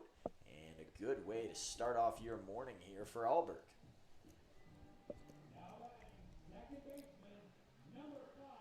Well, we need some of that Wyoming magic that I talked about with Blake Dale. Are his parents still up here is the question. I believe they are. When I talked to them, they said that they were leaving. They were up here until Saturday. First pitch is high for a ball.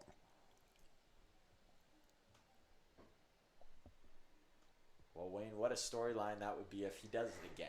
I mean, you watch and you go, it's already been such a great story. How many times can it continue to happen?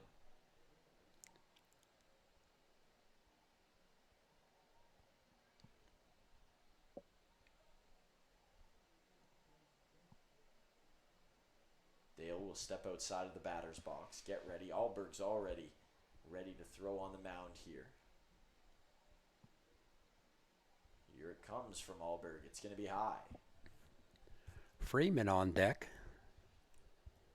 And you know how the order follows after that.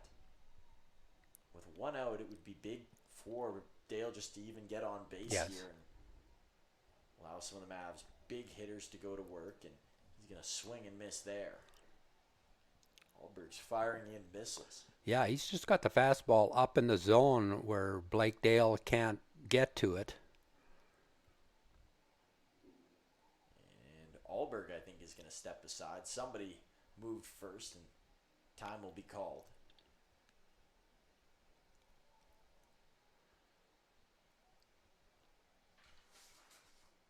Still a bit of a stalemate between these two. Now Dale's... Yeah, Alberg, I think, and Derringer are having a hard time getting the pitch.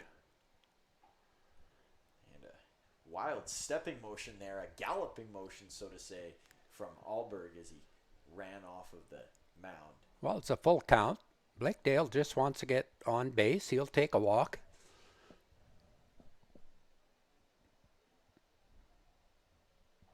And he's not going to get it there. Another time down looking for Dale. That has been his kryptonite this weekend.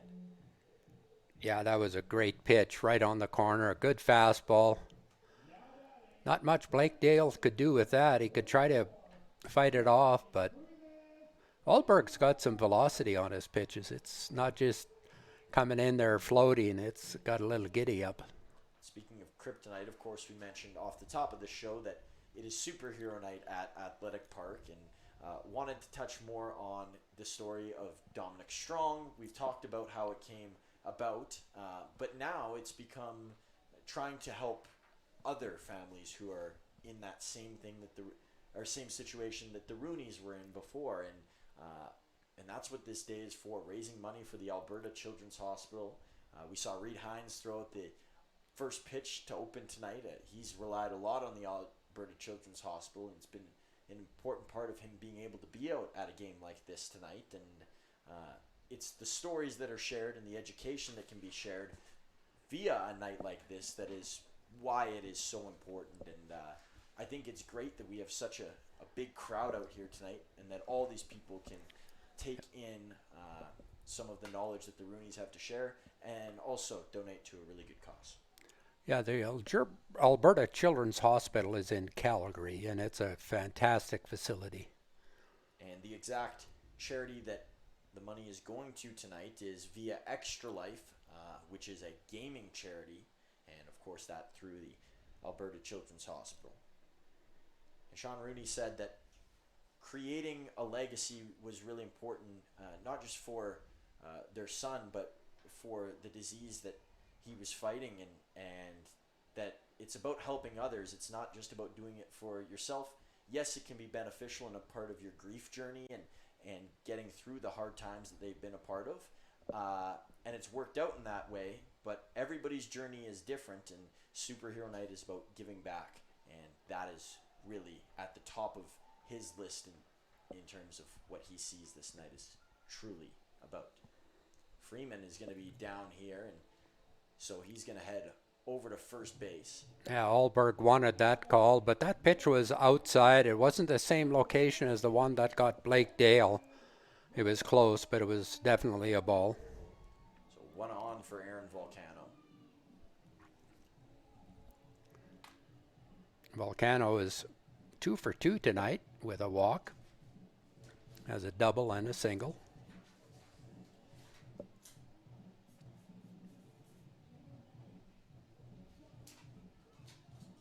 Long discussion here with Alberg, maybe more so just a plan of attack for a guy that likes to hit fastballs. Well, Aaron likes fastballs, and Alberg has a very good fastball. Be power against power. Truman has a prediction of what's going to happen. Not going to reveal that prediction. No. I'll just, let it play out, see what goes on. Freeman over on first base. Volcano is going to sky this one as he gets under it. Right field, Estrada with good speed. He's going to make the play. Almost bobbled it at the end, but it is converted. And that will do it for the bottom of the 6th inning. This is where things get real exciting, folks. The 7th, 8th, and 9th. Wayne talked about it earlier tonight. This is where this game is going to get its plot. This is where the climax very well could happen.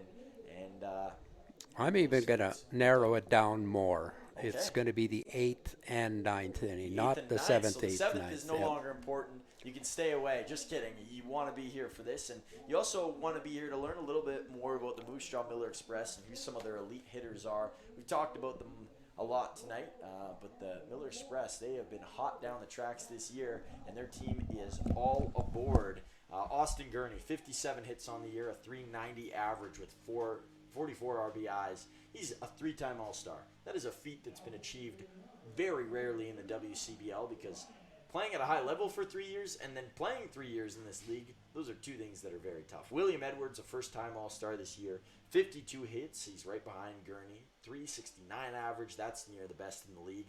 39 RBIs, the only total that's, significantly off compared to Gurney's. And Jackson Yeager, who's not in the lineup tonight, hit a home run here in his first visit to Athletic Park. 30 hits on the year, 32 RBIs. He led the WCBL in home runs at one point. He also currently leads the league in strikeouts, and he has a 222 average. Those are some of the high-class names for the Miller Express, 2 of them in which we've had the pleasure of watching tonight.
Here we are, top of the 7th as the sun goes down. The lights will be on soon, but this game has started to move along well. It's 8:50 local time here in Medicine Hat, Alberta, as this one's driven into center field. Freeman's got an eye on it. He now has a glove on it, and that's out number one. And we got a new pitcher on the mound, a guy who Athletic Park has only seen one time this year, and that's Ryan Harney. He is a very unique pitcher, but he's an effective pitcher at that. And Wayne, you brought up a really good point about the transition from Diaz to Harney and why it could work in not only Harney's favor, but his team's. Well, I like him coming in right after Diaz. He's a little funky on his delivery. He's a lot softer on it, what he throws. The pitch moves more horizontal than Diaz. Diaz comes over the top, and I think it's a very good change of a type of pitcher, which could throw Mustra off. There's one in the zone for Harney. Harney rocking that bright blue glove. Him and Xander Roberts with a similar combination glove-wise. We see a lot of weird gloves around the league. In the MLB, they usually tell you to kick rocks when you have a glove that bright. I remember Sean Manaea a couple years ago. They wouldn't even let him get out of 2 innings. I think it was a Kelly Green glove that he was using.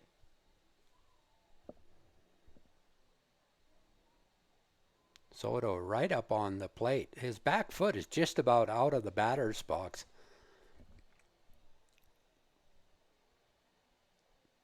3-1 here to Soto.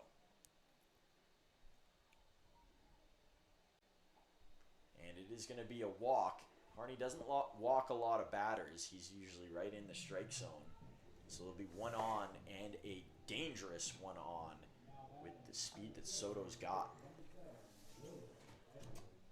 Well, we'll see how Musha plays this. Do they want to let Soto run to get into scoring position with one away, or are they going to allow the 2, 3, and 4 hitters try to drive him in?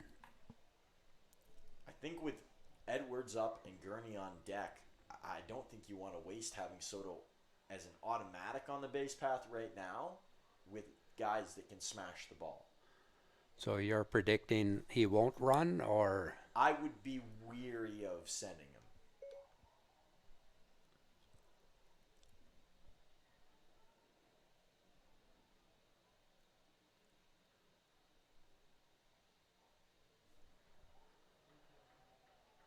Kicking one in is Harney.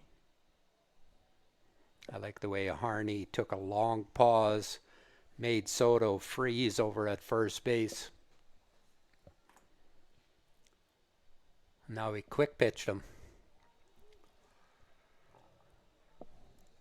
Some real knowledge to Harney's game. Yeah, that's the way a pitcher throws the timing off for a base stealer. Ooh. Just got a piece of that. By hair clipping.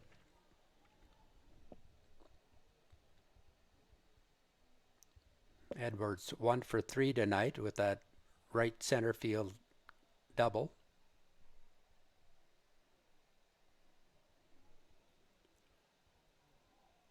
Ooh.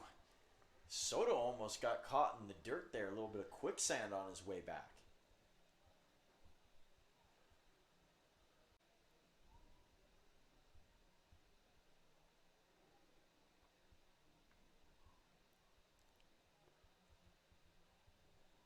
Here's the dealing from Harney. This one into center field. Takes a long roll all the way back, and it's going to be caught by Freeman. Soto will head back to first. That's what you want. You want to throw the hitter's timing off. And after Diaz, who throws very hard, to have somebody that comes in and nibbles around the corners. As a hitter, you get over anxious. Here comes a game breaker. Austin Gurney. We talked about him in that graphic earlier. Talked about him a lot. Every time they come to town, as the kids say, there's been a lot of glazing going on when Gurney's number gets called. We'll see how he fares against Harney. Well, he's 0 for 3 tonight. Yeah, you know what the word is, Wayne. He's So he's due. Well, he's got that hold between first and second.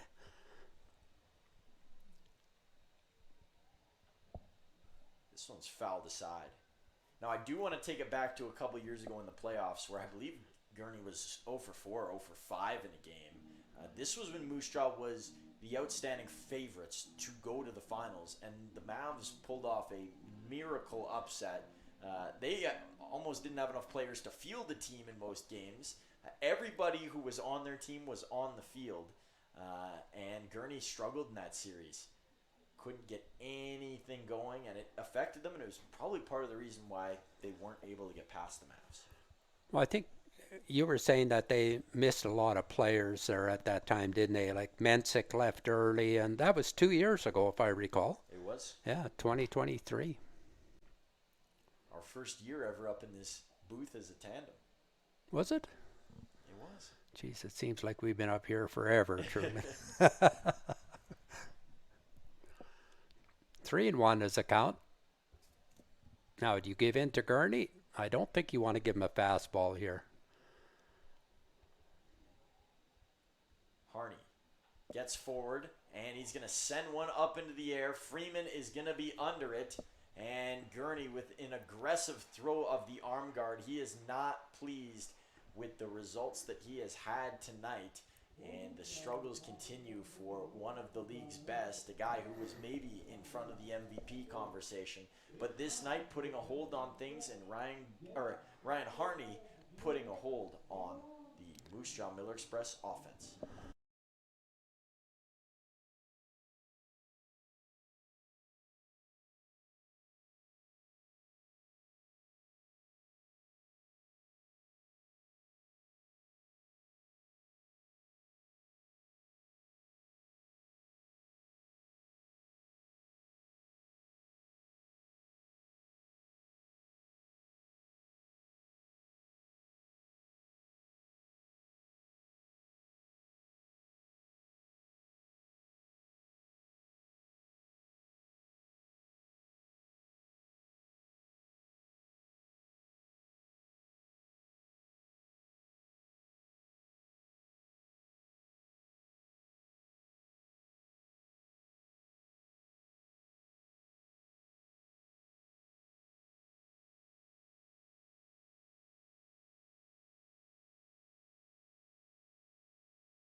We just saw a weird thing come across our feed.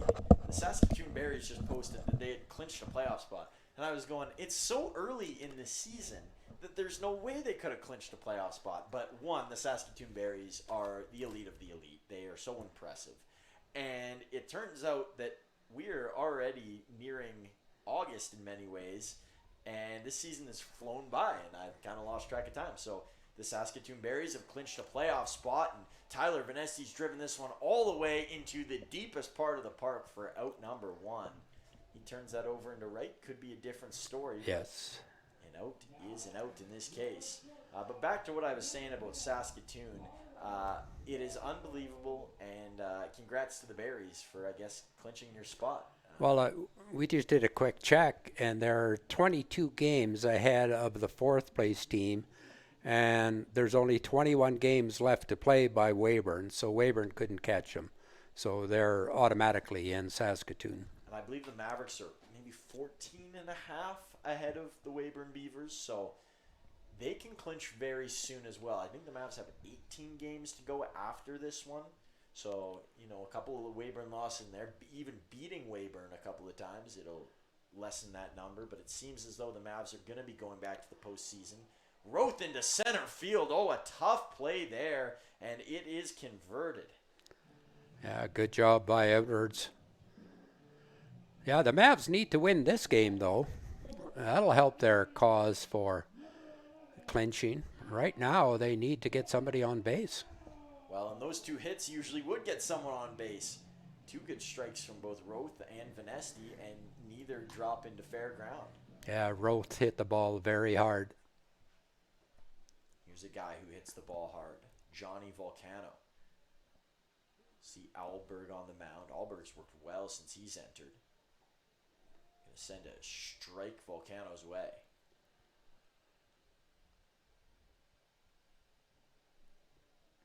Lights are on here at Athletic Park. It's not very dark yet.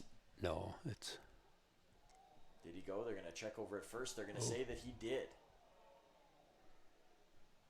Fans not pleased with that call, but it is the correct call. Yeah, it's a discretionary call.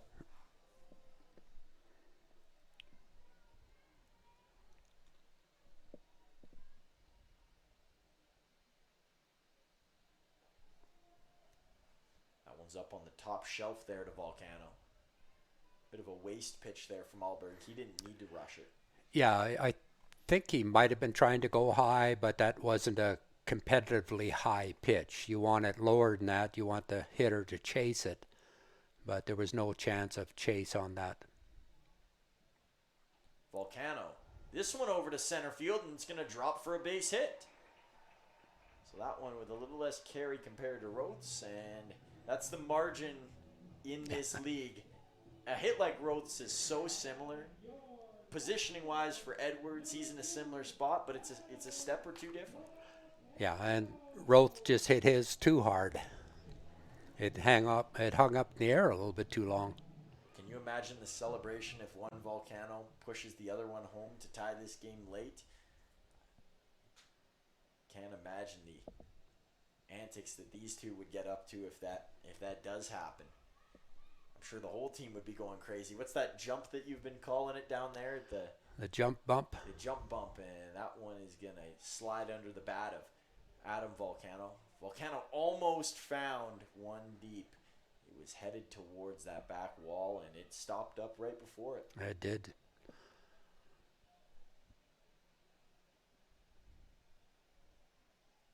We're going to check on Volcano at first. You know, we kind of mentioned in the very first inning, the Mavs had bases loaded, only 1 out, and only scored the 1 run. And we were saying, hopefully that won't come back to haunt us, and hopefully it won't.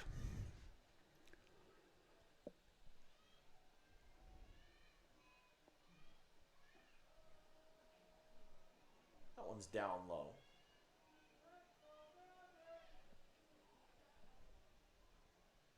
One person was trying to start a Let's Go Mavericks chant, Yeah. and nobody else joined in. It's tense in the stands right now at Athletic Park. Sure, it's tense out there for Adam Volcano. They'll throw back at Johnny at first.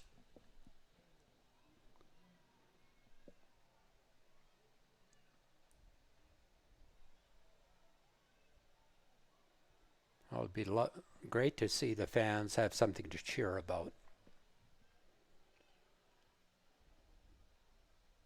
Volcano, a heavy swing there.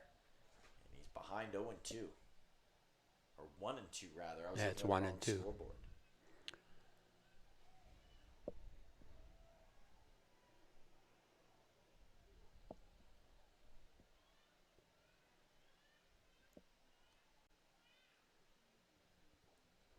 Did he go? They're gonna check, No, and he didn't did go. not.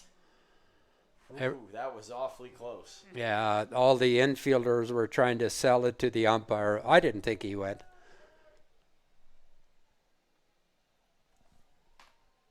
That one guy I think is having fun out there. He's Yeah, doing some of his chanting on his own.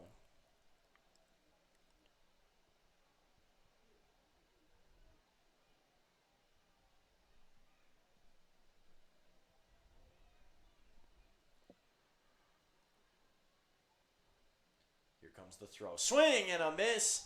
And Volcano down on strikes.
Ryan Harney out for his second inning of work here in the top of the 8th in a 4-3 ball game.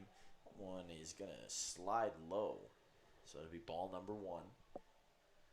Harney looked real good in his entrance to this game, fooling 3 excellent hitters, especially when he getting Gurney to pop up and continuing the frustrating night for Gurney is got to be a good feeling for him, and I'm sure for the Mavericks as well when you can keep a hitter like that at bay. Our screen has froze up here with the count, so.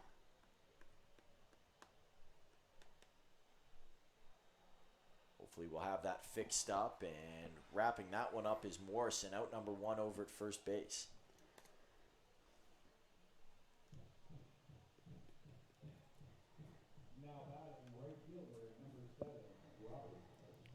Yeah, Mushaw, 4 runs on 8 hits, have committed 1 error. The Mavs have 3 runs on 6 hits and have committed 3 errors. And our apologies there. I'm not sure what was on your screen for a second. A bunch of, looked like a red grid. We're still trying to figure out what has gone on with the score clock here as this ball out into the stands. And I'm not sure anybody caught it, but the guy who maybe got hit with it, he looks to be doing okay. You know, there's always technical errors around this part, around these parts rather, and on the part of that part of the plate all night has been Harney. He's got a good hitter on his hands here in Estrada. Yeah, Estrada. People are starting to become aware of what he can do. This one is going to just be fouled off. That'll make a loud noise right above us. Yeah, Estrada had 2 hits, and then he tried to put down the bunt his last plate appearance, and Vanesti did a great job coming in and throwing on the run to just get him at first. He also got caught stealing. This one's popped up, playable for Morrison. Almost stumbled in the grass, and he's got his second play made in this inning. 2 up, 2 down here for Harney and co. And there's a couple of players warming up behind Ryan Harney. Trying to get a look at what numbers are down there. And is that Diego Centella? Wouldn't surprise me if he gets an inning tonight.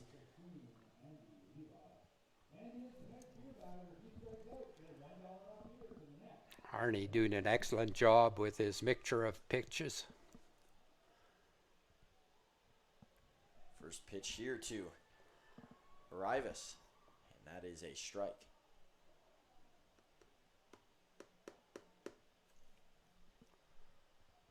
Sorry, folks, can't get the score clock to work. It's the first time we've had trouble with it this year. We've been on a pretty good run. Yes, we have. And as me and Wayne have mentioned, this is all new technology this year. Working under a new parent company, and we're running the broadcast really now all on our end. So to have only one big blip in terms of broadcasts that have been successful is pretty good. Of course, Moose Jaw fans and Mavericks fans, you both can remember the game that we had to stream on YouTube. 3 in a row to Morrison. Morrison, look at that. Have yourself an inning, Evan Morrison, on the defensive side. 3 pop-ups right his way, and the Mavericks needed a quick one. I'm not sure if Harney's day is over. Everybody coming out of the dugout, so I think it might be, and if it is, Ryan Harney has become a staple of this Mavericks bullpen, and he's going to be a guy that's called upon a lot more as the season winds down. And another guy who's a part of that bullpen is Luke Barrientos, and let's talk about the place that he went to school at this year. FloCollege is the highlight in our University and Communities segment tonight. Located in Poughkeepsie, New York. Now, I'm not sure if I'm saying that right. It could be Poughkeepsie, could be Poughkeepsie. Who knows how it's said, but it's a place in New York nonetheless. It is a private liberal arts college. There's 2,456 students enrolled there. It was founded by Matthew Vassar in 1861, a long time ago. It was one of the first colleges in the USA to offer a 4-year degree to women, which when I saw this, I was kind of shocked because in my lifetime at least, that's not something that we are very accustomed to. Everybody's able to get degrees, and it's good that we've arrived at that now. And their notable alumni there is a female herself, one of the best actresses in Hollywood, and that is Anne Hathaway. She's been in several movies and has had quite the career for herself. So that's what's going on at FloCollege, and we will get you back to the action and see what's going on in the bottom of the 8th when we return.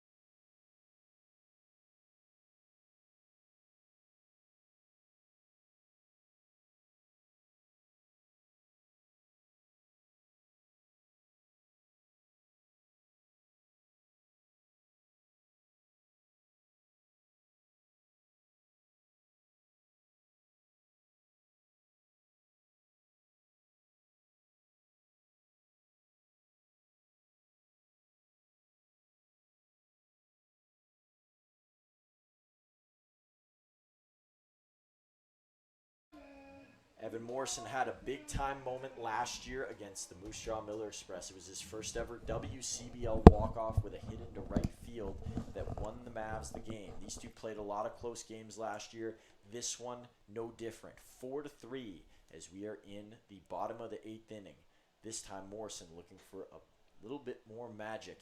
And he faces a guy who typically is not up in this scenario, at least this season. It is Weston Walls, the ace for the Miller Express.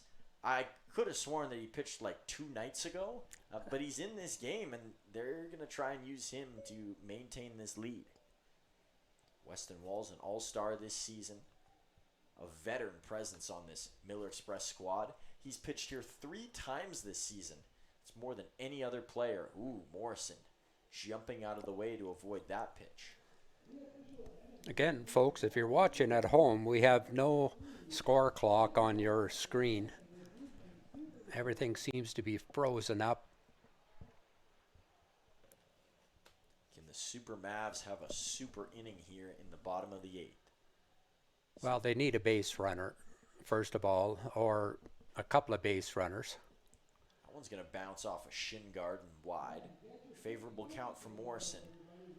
Wayne, in a 3-1 count when you need base runners, is this a take on the next pitch here?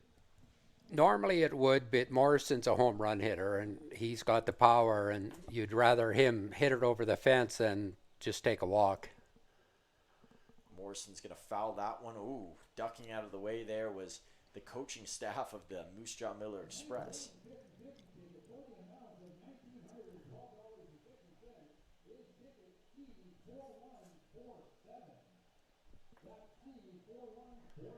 So Morrison now just wants to get on base.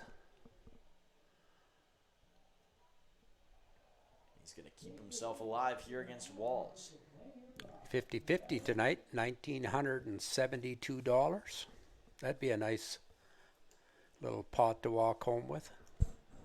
You're not walking home with it, I'm guessing? I'm not walking home with it again. Full count. Here's a pitch from Walls. Morrison sends this one up over into center field, and it's down. It looked like a play may have been available for Soto with the speed that he's got on his feet. It's just over his head, and that's what you need. Leadoff runner on. And now I'm thinking that you have a good chance to put down a bunt here. And you have Micah Dvorak in the on-deck circle. Blake King. Nate King is up. Blake Dale has been subbed out of the game here for Dvorak. Blake had a tricky night, and Dvorak is still trying to find his rhythm in this season. The middle part has not been his friend. Off the top, he was climbing his way up the RBI standings, almost leading the league at one point. It'll be a quick conversation here with Walls. And Dale isn't really out of the game yet. Dvorak has to be announced into the game. But it appears with Dvorak on deck that Blake Dale will be out of the game. There's some discussion between Ryan Reed and JT here. And I wonder if you alluded to putting down a bunt here. I wonder if it is in reference to that. Morrison's got good speed. So even if the bunt's a little wobbly, they're not getting him at second. Well, we've just watched need King to throw it down. Yeah, we've watched JT all year, and his strategy is you get a runner on, you move him over, and with the bunt. Oh, that was a kind of a slash bunt. Anyway, it's a strike. It was a bit of a funky play. Yeah, I'm sure Nate King, he's going to have another opportunity to put the bunt down.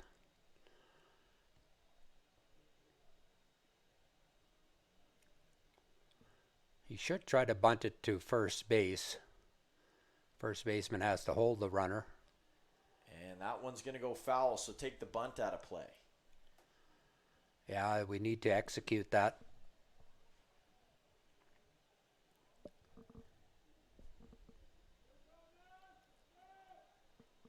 Nobody out, one on for the Mavericks. Worst case scenario, it's a double play ball. At least worst case scenario for them. The Miller Express would love to take everybody off of the board here and make life real simple. And that's why you want to put down the bunt. You're going to stay out of the double play, and you get the runner to scoring position, and then you have two chances to get him in. Ooh. That one was real close. It's as close to a strike as you can get there for Walls. Yeah, good pitch, but it was a good call by the home plate umpire. It looked to be outside and low. The bunt is now off. Morrison, not much of a lead at first. High one there from Walls.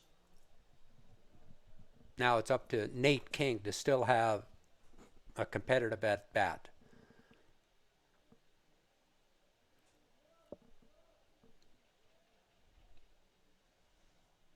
Walls, quick look over to his right. Now here comes the pitch. King into the glove and not able to throw it back over towards first base. That would have been a scary play for Morrison had he let off a little more. Yeah, that was a good job by Evan at first base. He did take a secondary lead, but then he stopped when the ball was hit. And quite often you'll see a player like that just take off running, and he would have been doubled up, but he froze and then scampered back to first. One out. Dvorak up to bat. Jeremy Freeman Jr. on deck. So Blake Dale is out of the game officially.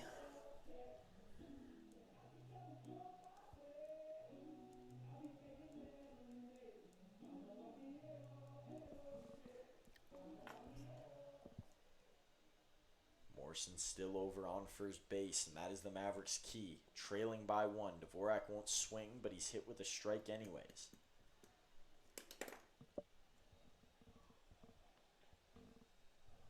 Lots of fans still here at Athletic Park just waiting for something. It's been a long stretch of zeros on the board for both teams. 3 consecutive innings. The Mavs hoping that it's not 4 for their case. Dvorak up the middle, out of the reach of Soto, and that will advance Morrison and put 2 on for the Mavs with just 1 out.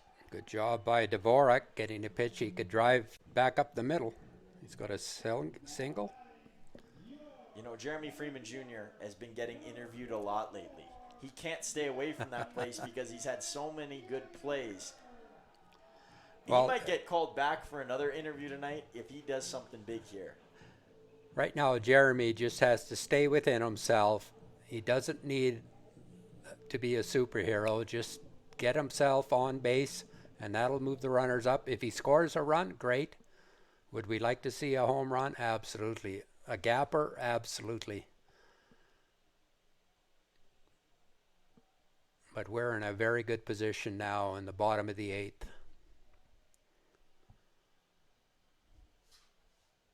Top of our order up. This is where we want it to be. Freeman will take on the first. See what Walls has for him.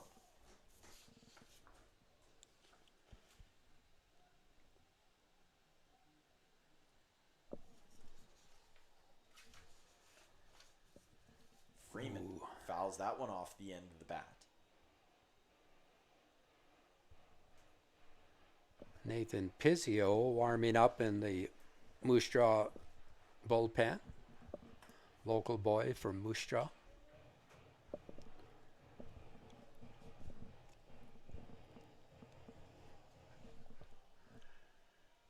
Even count 1-1. We'll have to keep you informed of the count as you can't see it on the clock. Walls Walls scanning the area. Freeman sends this Oh, one no. to short. Soto, a hot hop over to second. Freeman's fast, so they won't get him at one. It'll advance Morrison, but now there are 2 outs. That ball was hit so hard, Soto couldn't handle it, and good thing he couldn't because Freeman was able to get down to first base and avoid the double play.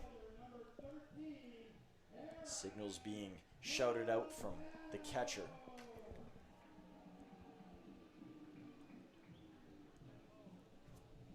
And a pressure-filled at-bat for Aaron Volcano. Well, I think this is the right guy to have at the plate. He's got a couple of hits tonight. He loves the fastball. And Walls might feed that to him.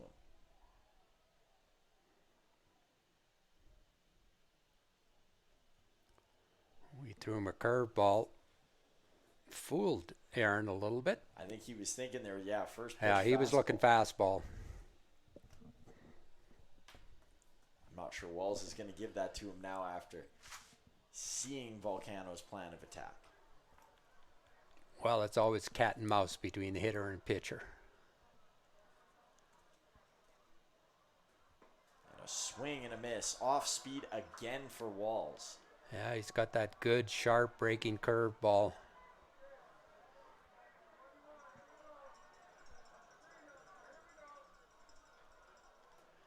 Fans are holding their breath. The drama. 0-2, 2 on, 2 out. Aaron Volcano, Weston Walls. Miller Express, Mavericks, a lot different from the last game we saw. This one is filled up to the brim. Freeman's going to go a bobble by the catcher. And Freeman, he's known for stolen bases, and he does that again. Now even more of a chance for Volcano. He puts one through. He's got a chance to give the Mavericks the lead.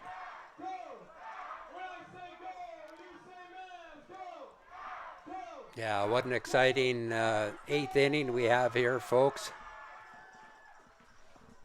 Walls shuffles around on the mound as he waits for the pitch. Here it comes, and swinging is Volcano. It's going to get by. Morrison's in to score. Freeman's going to hold at third. Volcano rolling around over at first. He's going to stop, and we have a tied ball game in one of the most bizarre scenarios once again.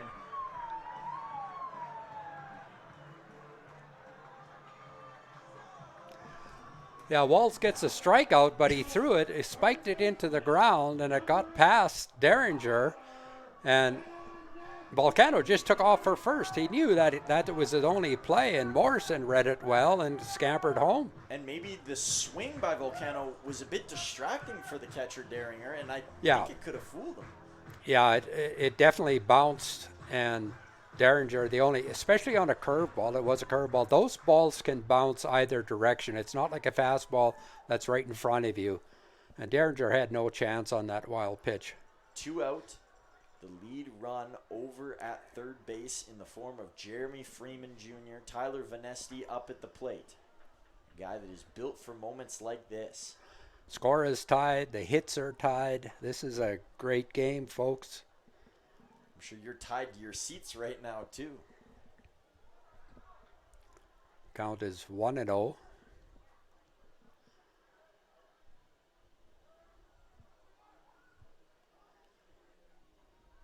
Vanesti, this one up, over to second. What a play by Wolozek. Wow. He's going to squeeze the out, and this game will remain tied. Oh, my goodness. What a defensive effort from Ben Wolozek. Wolozek, what a play. That was a fantastic play. We knew he was a good defender coming into tonight. That is a whole other stratosphere of defense, and he saved the Moose Jaw Miller Express's bacon on that one. What a play.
So we're back with the top of the ninth. Harney's still on the mound for the Mavs. This is his third inning of work. And in a game that has been categorized by the term superhero night, both these teams looking for a hero themselves. All tied at 4 in the ninth. This is what you ask for. This is why you come to the ballpark, folks. We're going to find a winner at some point. The question is how soon. We are in the tense stretch of this game, and that'll hit the netting in the back. 7, 8, 9 hitters up for Moose Jaw. They're going to want to get to the top of their batting order.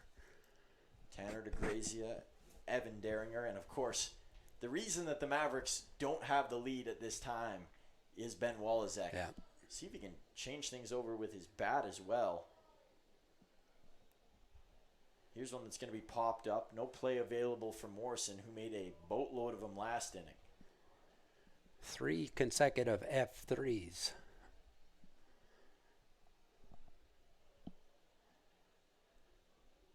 Yeah, the Mavs want to get the leadoff hitter out.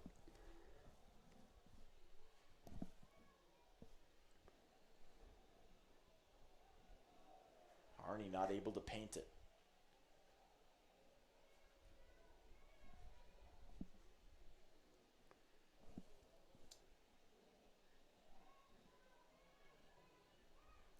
Waiting on the pitch is DeGrazia. Ooh. Right off the end of the bat. Just got a piece of it, that sidearm sweeper. Still warming up down there. A couple of bodies for the Mavericks. Diego Centella, I wouldn't be surprised if we see him in this game. It's whether it'll be in the 9th or if the 10th is upon us. This one's going to be chopped up. A high bouncer. Going to be a tough play, and it's through where Roth is. It's a base hit for DeGrazia. And you compare that one to the Walizek one from last inning. Both are grounders up the middle. That one takes a high hop off the bat, and it is out of the reach of Roth. And the last one is right along the ground, almost the same play, or almost the same sort of hit. And it ends up being an out. So we talked about a game of inches before. Pinch hitter in for Deringer. That's Pacey Phillips. We saw him from pinch Corrobert, Saskatchewan, played at Bismarck State. He played second base the other night here, came in late in the game.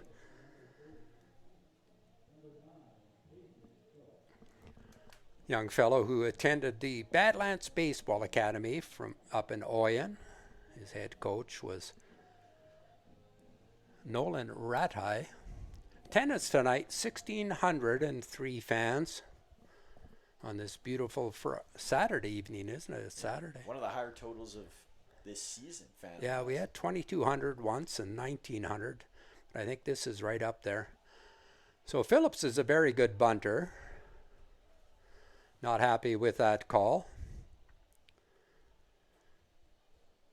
Moose Jaw have been doing a lot of complaining about the calls tonight.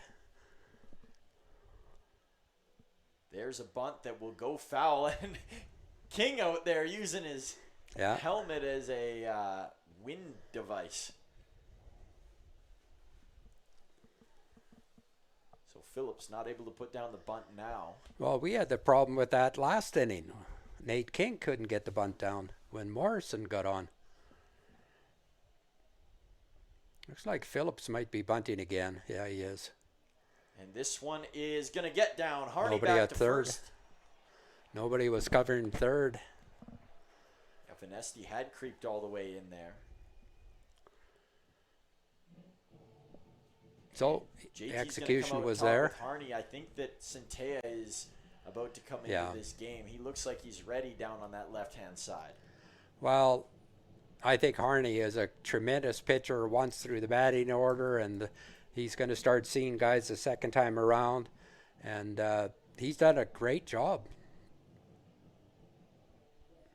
And that does it for Ryan Harney. And you bet, Wayne, you said it right. He did a great job tonight and got through the batting order. And that's always a big feat, especially for a reliever. And he was pretty clean. He was clean, I guess, for that matter, throughout Yeah. all of it. And that is as good of a relief appearance as you could ask for in a tight game like this. And now they call on an elite reliever himself in Diego Centella. At least that's who we believe is coming in. It actually could be Luke Barrientos as well. And it is Luke Barrientos who's going to be out there. So they're going to negate the call on Centella and go with Barrientos, who's been in some of these scenarios.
Ben Walizek, he made the big play last inning, and he's got a chance to do it with the bat now. This one's going to be popped up foul. Luke Barrientos into the game, looking to keep the score at 4 apiece and then give his offense a chance to go out and win the ball game. Tanner DeGrazia over at second base. Flip over to the top of the order after this. Of course, one of the better contact hitters in the WCBL, Thomas Soto, is waiting on deck. Barrientos will probably have to face him here, but he does have to try and limit him. Walizek's going to take a strike there, and Barrientos, who in his last appearance, he could not find the strike zone. He was working behind a lot. This is how you start off an appearance. 2 strikes in the zone right away. Get Walizek on his heels.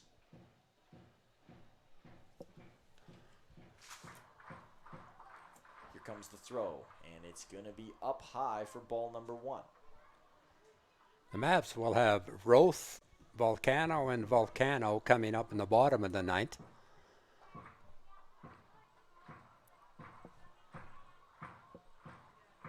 Fans clapping their hands, stomping their feet.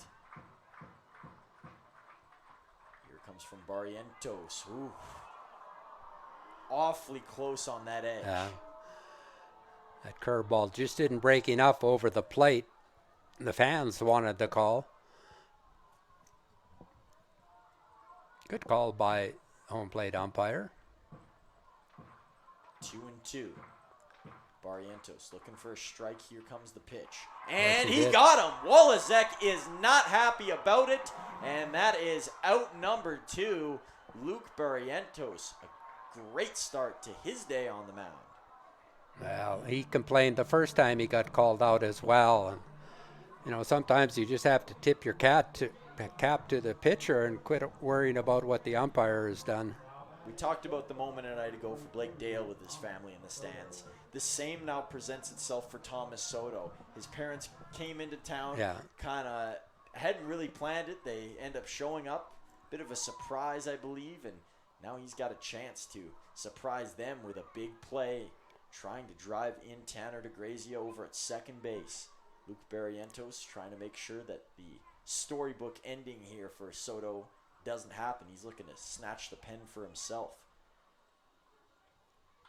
Here's one that's going to be grounded over to Venesti. Couldn't get it out in time, and with the speed of Soto, there's no play made.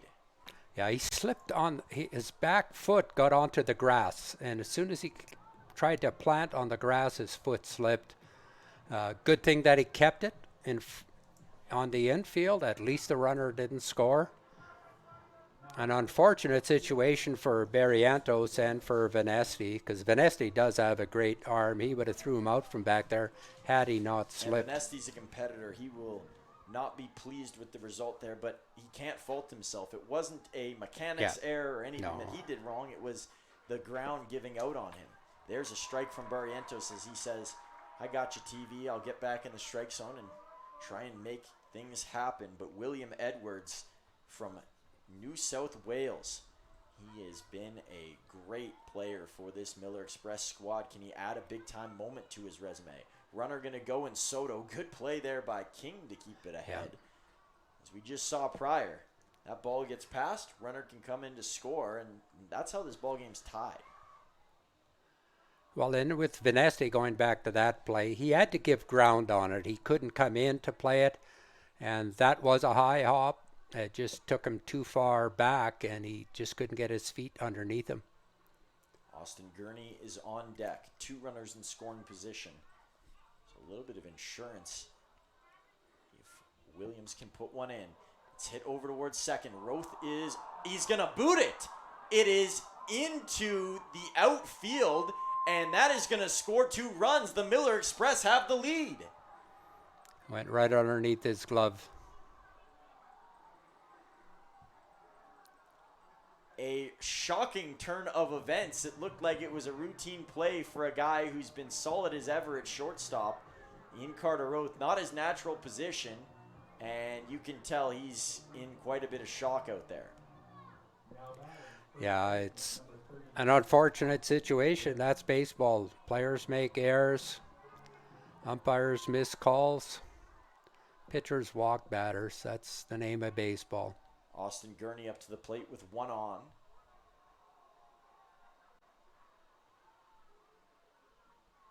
Barrientos misses with his first pitch. Roth has been so outstanding these last couple of games. You feel really bad for him. And that ball is going to bounce by, so an easy second base for Edwards.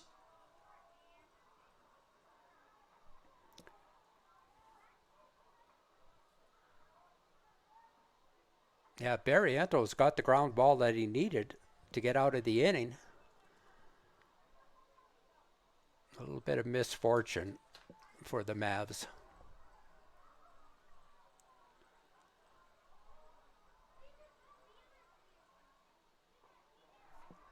Strike to Gurney.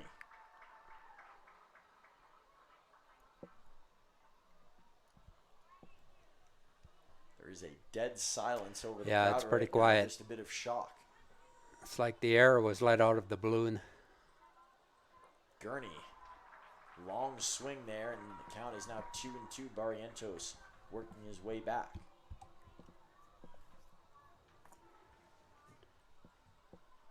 Gurney plants in. A single twirl of the bat is all he needs. Gurney hangs around, that off the toe.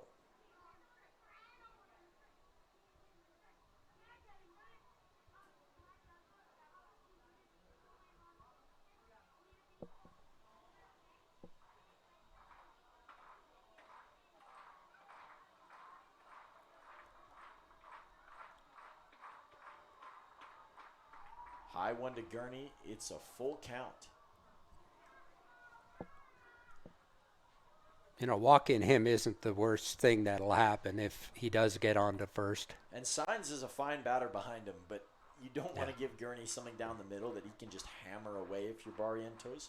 Of course, that's what Gurney's looking for, and instead he's going to walk Gurney here. King will go out and have a quick conversation with him. Signs will come to the plate with 2 on.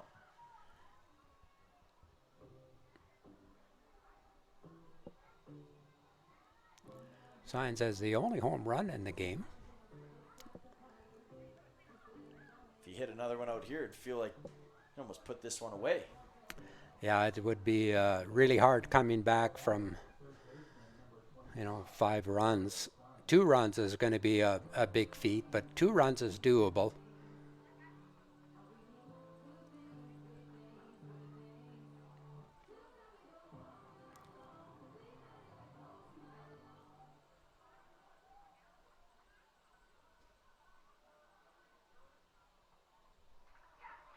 Barrientos.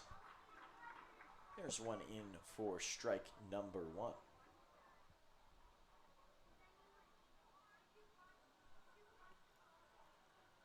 Everybody playing behind, of course, in the infield for the Mavericks.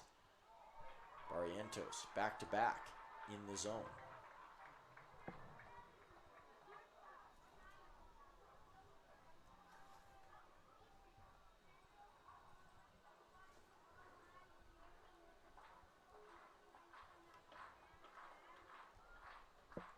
Here comes the throw. Swing and a miss as Barrientos gets the strikeout. But the Miller Express get 2 big ones on the board and snatch the lead back. There hasn't been a lot of 2-run leads in this game, but the Miller Express have one now, looking for their 2nd consecutive win here at Athletic Park.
So Carter Roth, after a play that did not go his way in the last inning, now comes up bottom of 9.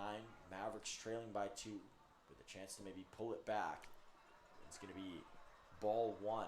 Nathan Picio in the game, and he has been excellent this year. 2.11 ERA, selected to the All-Star team, one of the better relievers in the WCBL. This is the guy that the Miller Express want on the mound in these moments. And Roth hits that one over into center field for a base hit. That's the way you come back from making an error. You have a good at-bat. He hit the ball really hard last at-bat, remember, and it just hung up into center field. And it's been a while since we've had a clutch moment from Johnny Volcano. And he hasn't been in the places to deliver that clutch blow yet. This is as close as he's been to having a big moment at his doorstep. Well, he has to do exactly what he has to do what Carter Roth did, just have a good at-bat. It's superhero night, but right now you just want to continue to pass the baton and help your team get to the closer to scoring a couple of runs.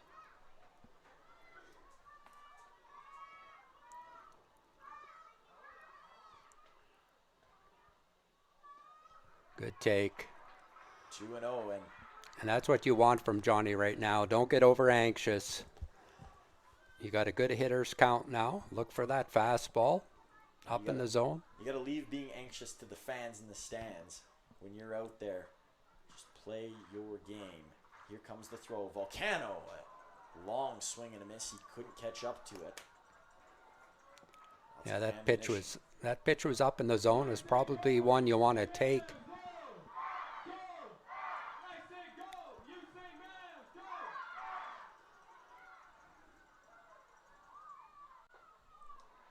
Now a 3-1 count.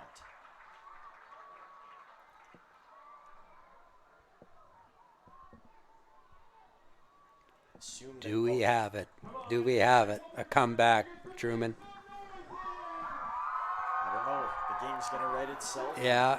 It's a 3-1 count to Volcano, and it's part of the beginning of this PCO with a strike. Volcano taking the whole way, and he's right to do so. Yeah, His brother Adam on deck. That was a pitch out over the plate. You want it middle in, 3-1.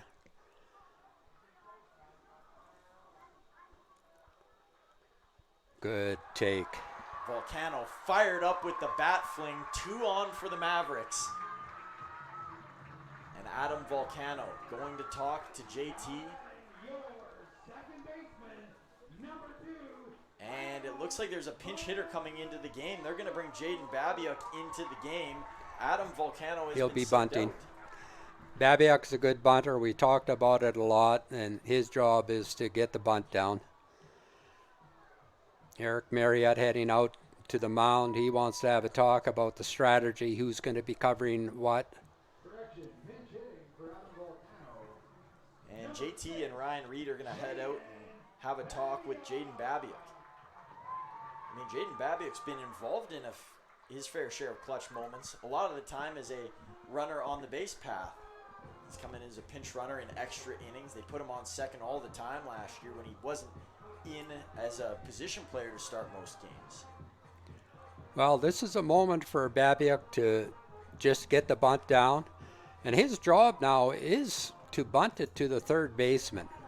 The third baseman can't crash too soon, because if he does crash too soon, the Mavericks can put a double steal on, and then you don't have to bunt. So right now, Babiuk needs to bunt it to the third baseman. You can already see Gurney at first. He's going to come right in. He's going to get right in Babiuk's face if he can. Gurney right in, cleats it on the grass. 2 runners on for the Mavericks, nobody out. Jaden Babiuk at the plate. Here comes the bunt, and it is going to be back to the netting. So Babiuk will have one more try at the bunt here. Signs will at third base will only come in if the ball is bunted towards him. Then he'll take the out at first. Now Musha might switch and put the wheel play on with a shortstop covering third, but I don't see it happening right now. Evan Morrison waiting on deck. Babiuk will pull that one away, and a good play there by Soto behind the plate to keep it ahead. Almost didn't need the bunt from Babiuk.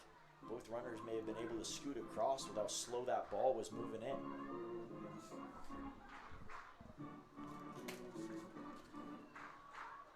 I think that's Evan Derringer, is it? I thought they made a substitution. Yeah, I heard but over the loudspeaker, yeah, but I was unsure.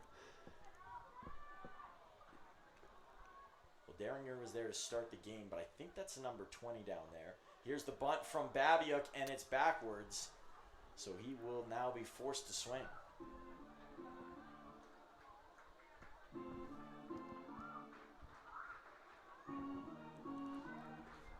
An off day for the Mavs tomorrow, and then they're back here Monday and Tuesday, Saskatoon and Lethbridge.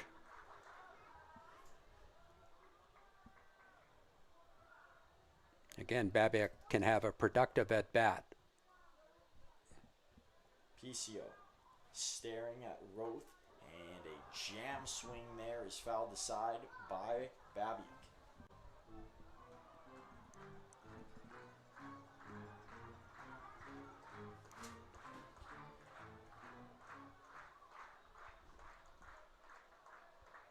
PCO, long stare. Now he's got his pitch. Here it comes. Babiuk. Ooh. Another good swing to stay alive. That was right in on his hands.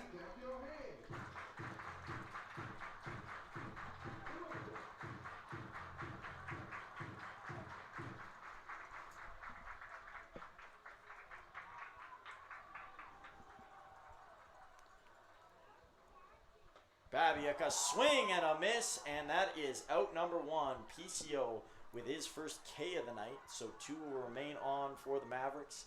Up to bat is the WCBL's leader in home runs. It is Evan Morrison. Morrison with a walk-off against Moose Jaw last year. Can he experience a little bit of deja vu here tonight?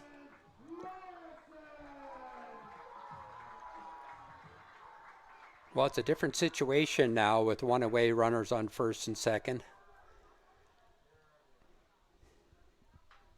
Morrison over Double towards play. short. It's going to be caught, and the game is over. Double play. A double play on a base running mistake, and the Moose Jaw Miller Express are victorious. The Mavericks had all the chances to stay in this game, and they let it slip in many ways. But credit to the Moose Jaw Miller Express. They continued to match the Mavericks offense, and at the end of the day, they take it by 2 on the road. And that's back-to-back wins against a team that they are now right on the heels of in the standings. Yeah, that was a tough loss for the Mavs. Full credit to Moose Jaw. It was a great game both ways. You know, we had our chances. We talked about it a little bit in that first inning, leaving the bases loaded with only scoring 1. But that's baseball. We had our chance here in the bottom of the 9th. Didn't execute the bunt, but that's part of baseball. We didn't execute the bunt earlier. And, you know, we go back to that play at second base by Wallachek. That was a huge play. We would have been up 1 run and have another out had he not made that diving play to force the runner at second base. So Moose Jaw executed a little bit better than us tonight. 10 hits for Moose Jaw, 9 for Medicine Hat, but we got the 4 errors up on the board, and that's kind of the determined factor tonight. Yeah, the Miller Express are coming hot down the tracks in this part of the season.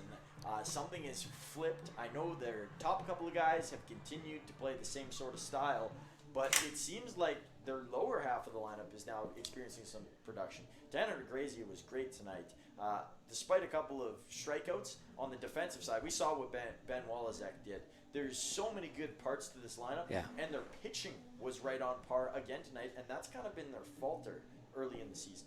Well, I think our pitching was equal tonight. Diaz had an outstanding outing. Harney came in, pitched 2 and a third innings, and really Barriento's got a little bit of misfortune on that one play to Venesti that couldn't make the play, and I believe there was one other play right after that, but in the 9th inning. But you know, that's just baseball. That's how it goes, and you know, I thought our pitching was very good tonight as well. So looking ahead past this game, obviously the Mavs have a day break tomorrow, but then they're going to see Saskatoon and they're going to see Lethbridge, and they're going to be similar games to the one you saw tonight against Moose Jaw. Now, I'm not saying that all parts are going to be the same or that it's even going to be a close game, but the opponent is of a similar pedigree, and this game can really be used as a lesson for when they get into those tight games once again against bigger teams, because they haven't experienced really a loss in a game as tight as the one that they played here tonight. Yeah, that was a close game all the way. You know, there was only a 1-run difference right until the last inning. And, you know, you're exactly right about that, Truman. They need to play these types of games more often rather than the game against Moose Jaw where it was 19-5, and then the game before that, or 2 games before that, we scored 19 on Weyburn. And, we need these games. The players will learn from it.